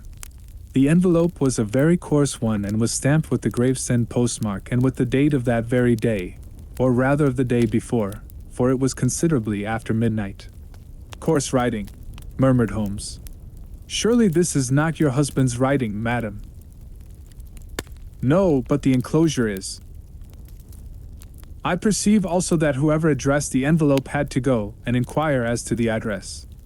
How can you tell that? The name, you see, is in perfectly black ink, which has dried itself. The rest is of the grayish color, which shows that blotting paper has been used. If it had been written straight off, and then blotted, none would be of a deep black shade. This man has written the name, and there has then been a pause before he wrote the address, which can only mean that he was not familiar with it. It is, of course, a trifle, but there is nothing so important as trifles. Let us now see the letter. Ha! There has been an enclosure here. Yes, there was a ring. His signet ring. And you are sure that this is your husband's hand? One of his hands. One? His hand when he wrote hurriedly. It is very unlike his usual writing, and yet I know it well. Dearest, do not be frightened. All will come well. There is a huge error which it may take some little time to rectify. Wait in patience. Neville. Written in pencil upon the flyleaf of a book, octavo size, no watermark. Posted today in Gravesend by a man with a dirty thumb. Ha! And the flap has been gummed, if I am not very much in error, by a person who had been chewing tobacco. And you have no doubt that it is your husband's hand, madam? None. Neville wrote those words. And they were posted today at Gravesend. Well, Mrs. St. Clair, the clouds lighten, though I should not venture to say that the danger is over. But he must be alive, Mr. Holmes. Unless this is a clever forgery to put us on the wrong scent. The ring, after all, proves nothing. It may have been taken from him. No, it is his very own writing. Very well. It may, however, have been written on Monday and only posted today. That is possible. If so, much may have happened between. Oh, you must not discourage me, Mr. Holmes. I know that all is well with him. There is so keen a sympathy between us that I should know if evil came upon him. On the very day that I saw him last he cut himself in the bedroom, and yet I in the dining room rushed upstairs instantly with the utmost certainty that something had happened. Do you think that I would respond to such a trifle and yet be ignorant of his death? I have seen too much not to know that the impression of a woman may be more valuable than the conclusion of an analytical reasoner. And in this letter you certainly have a very strong piece of evidence to corroborate your view. But if your husband is alive and able to write letters, why should he remain away from you? I cannot imagine. It is unthinkable. And on Monday he made no remarks before leaving you? No. And you were surprised to see him in Swanham Lane? Very much so. Was the window open? Yes. Then he might have called to you. He might. He only, as I understand, gave an inarticulate cry? Yes. A call for help, you thought? Yes. He waved his hands. But it might have been a cry of surprise. Astonishment at the unexpected sight of you might cause him to throw up his hands? It is possible. And you thought he was pulled back? He disappeared so suddenly. He might have leaped back. You did not see anyone else in the room? No, but this horrible man confessed to having been there, and the Lascar was at the foot of the stairs. Quite so. Your husband, as far as you could see, had his ordinary clothes on, but without his collar or tie. I distinctly saw his bare throat. Had he ever spoken of Swanham Lane? Never. Had he ever showed any signs of having taken opium? Never. Thank you, Mrs. St. Clair. Those are the principal points about which I wish to be absolutely clear. We shall now have a little supper and then retire, for we may have a very busy day tomorrow. A large and comfortable double-bedded room had been placed at our disposal, and I was quickly between the sheets, for I was weary after my night of adventure. Sherlock Holmes was a man, however, who, when he had an unsolved problem upon his mind, would go for days, and even for a week, without rest, turning it over, rearranging his facts, looking at it from every point of view until he had either fathomed it or convinced himself that his data were insufficient. It was soon evident to me that he was now preparing for an all-night sitting. He took off his coat and waistcoat, put on a large blue dressing gown, and then wandered about the room collecting pillows from his bed and cushions from the sofa and armchairs. With these he constructed a sort of Eastern divan, upon which he perched himself cross-legged, with an ounce of shag tobacco and a box of matches laid out in front of him. In the dim light of the lamp I saw him sitting there, an old briar pipe between his lips, his eyes fixed vacantly upon the corner of the ceiling, the blue smoke curling up from him, silent, motionless, with the light shining upon his strong-set aquiline features. So he sat as I dropped off to sleep, and so he sat when a sudden ejaculation caused me to wake up, and I found the summer sun shining into the apartment. The pipe was still between his lips, the smoke still curled upward, and the room was full of a dense tobacco haze. But nothing remained of the heap of shag which I had seen upon the previous night. "Awake, Watson?" he asked. "Yes." "Game for a morning drive?" "Certainly." "Then dress. No one is stirring yet, but I know where the stable boy sleeps, and we shall soon have the trap out." He chuckled to himself as he spoke, his eyes twinkled, and he seemed a different man to the somber thinker of the previous night. As I dressed I glanced at my watch. It was no wonder that no one was stirring. It was 25 minutes past 4. I had hardly finished when Holmes returned with the news that the boy was putting in the horse. "I want to test a little theory of mine," said he, pulling on his boots. "I think, Watson, that you are now standing in the presence of one of the most absolute fools in Europe. I deserve to be kicked from here to Charing Cross. But I think I have the key of the affair now." "And where is it?" I asked, smiling. "In the bathroom," he answered. "Oh, yes, I am not joking," he continued, seeing my look of incredulity. "I have just been there, and I have taken it out, and I have got it in this Gladstone bag. Come on, my boy, and we shall see whether it will not fit the lock."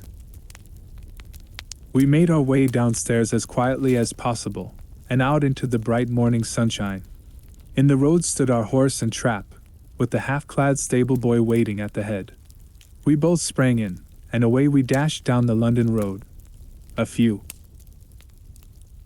country carts were stirring, bearing in vegetables to the metropolis, but the lines of villas on either side were as silent and lifeless as some city in a dream. "It has been in some points a singular case," said Holmes, flicking the horse on into a gallop. "I confess that I have been as blind as a mole, but it is better to learn wisdom late than never to learn it at all." In town the earliest risers were just beginning to look sleepily from their windows as we drove through the streets of the Surrey side. Passing down the Waterloo Bridge Road we crossed over the river, and dashing up Wellington Street wheeled sharply to the right, and found ourselves in Bow Street. Sherlock Holmes was well known to the force, and the two constables at the door saluted him.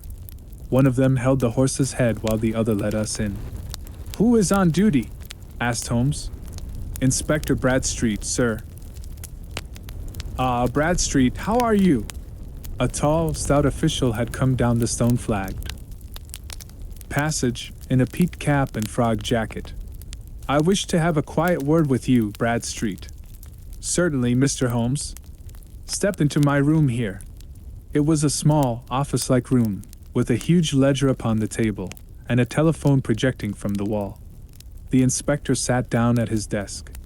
"What can I do for you, Mr. Holmes?" "I called about that beggar man Boone, the one who was charged with being concerned in the disappearance of Mr. Neville St. Clair, of Lee." "Yes." "He was brought up and remanded for further inquiries." "So I heard." "You have him here?" "In the cells." "Is he quiet?" "Oh, he gives no trouble. But he is a dirty scoundrel." "Dirty?" "Yes, it is all we can do to make him wash his hands, and his face is as black as a tinker's. Well, when once his case has been settled, he will have a regular prison bath, and I think, if you saw him, you would agree with me that he needed it. I should like to see him very much." "Would you? That is easily done. Come this way. You can leave your bag." "No, I think that I'll take it." "Very good. Come this way, if you please." He led us down a passage, opened a barred door, passed down a winding stair, and brought us to a whitewashed corridor with a line of doors on each side. "The third on the right is his," said the inspector. "Here it is." He quietly shot back a panel in the upper part of the door and glanced through. "He is asleep," said he. "You can see him very well." We both put our eyes to the grating. The prisoner lay with his face towards us, in a very deep sleep, breathing slowly and heavily. He was a middle-sized man, coarsely clad as became his calling, with a colored shirt protruding through the rent in his tattered coat. He was, as the inspector had said, extremely dirty, but the grime which covered his face could not conceal its repulsive ugliness. A broad weal from an old scar ran right across it from eye to chin, and by its contraction had turned up one side of the upper lip, so that 3 teeth were exposed in a perpetual snarl. A shock of very bright red hair grew low over his eyes and forehead. "He's a beauty, isn't he?" said the inspector. "He certainly needs a wash," remarked Holmes. "I had an idea that he might, and I took the liberty of bringing the tools with me." He opened the Gladstone bag as he spoke, and took out, to my astonishment, a very large bath sponge. He, you are a funny one," chuckled the inspector. "Now, if you will have the great goodness to open that door very quietly, we will soon make him cut a much more respectable figure." "Well, I don't know why not," said the inspector. "He doesn't look a credit to the Bow Street cells, does he?" He slipped his key into the lock, and we all very quietly entered the cell. The sleeper half turned, and then settled down once more into a deep slumber. Holmes stooped to the water jug, moistened his sponge, and then rubbed it twice vigorously across and down the prisoner's face. "Let me introduce you," he shouted, "to Mr. Neville St. Clair, of Lee, in the county of Kent." Never in my life have I seen such a sight. The man's face peeled off under the sponge like the bark from a tree. Gone was the coarse brown tint. Gone, too, was the horrid scar which had seamed it across, and the twisted lip which had given the repulsive sneer to the face. A twitch brought away the tangled red hair, and there, sitting up in his bed, was a pale, sad-faced, refined-looking man, black-haired and smooth-skinned, rubbing his eyes and staring about him with sleepy bewilderment. Then, suddenly realizing the exposure, he broke into a scream and threw himself down with his face to the pillow. "Great heavens!" cried the inspector. "It is, indeed, the missing man. I know him from the photograph." The prisoner turned with the reckless air of a man who abandons himself to his destiny. "Be it so," said he. "And pray what am I charged with?" "With making away with Mr. Neville St. Oh, come, you can't be charged with that unless they make a case of attempted suicide of it," said the inspector with a grin. "Well, I have been 27 years in the force, but this really takes the cake.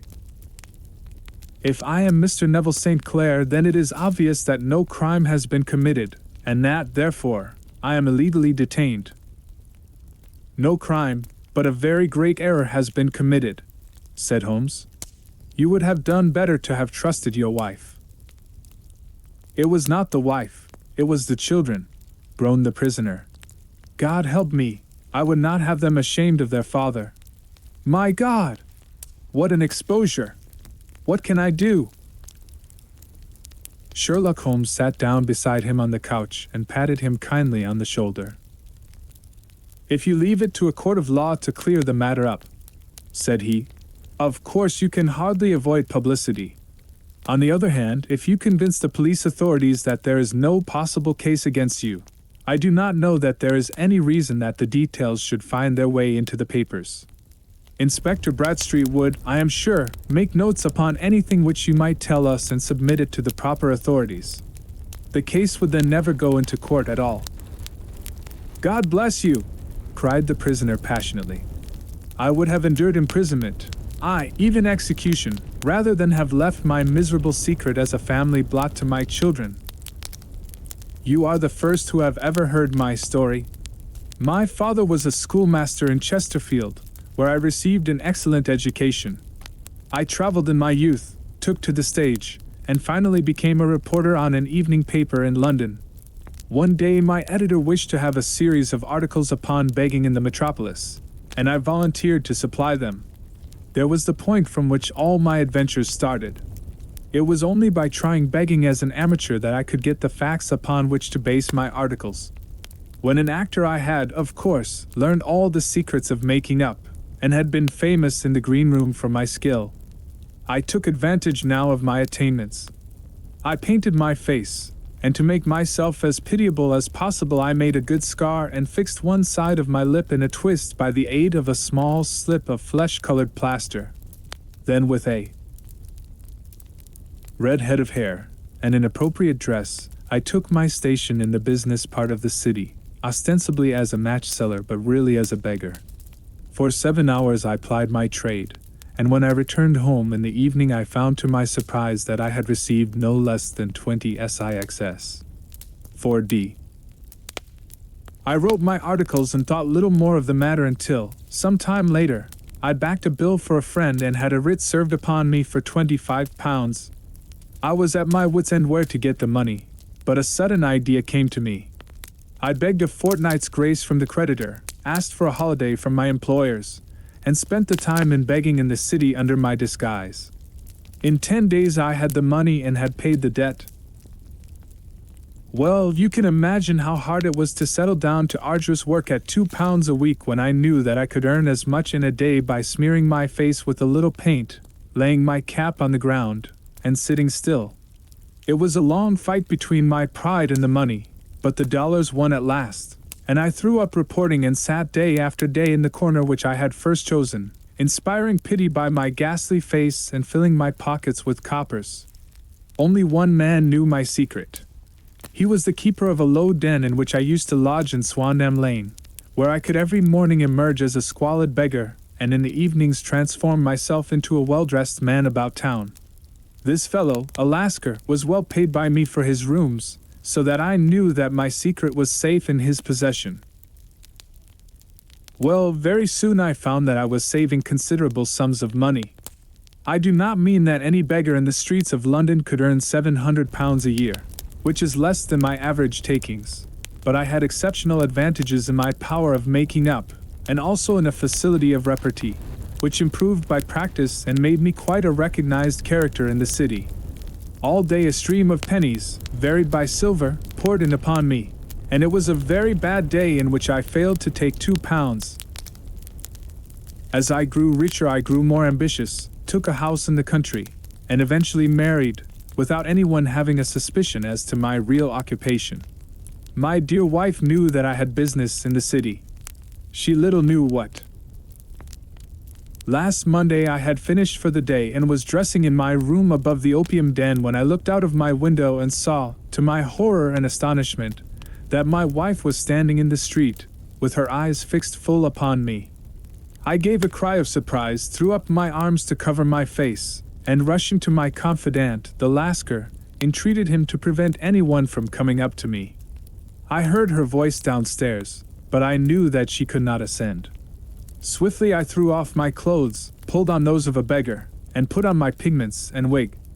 Even a wife's eyes could not pierce so complete a disguise. But then it occurred to me that there might be a search in the room, and that the clothes might betray me. I threw open the window, reopening by my violence a small cut which I had inflicted upon myself in the bedroom that morning.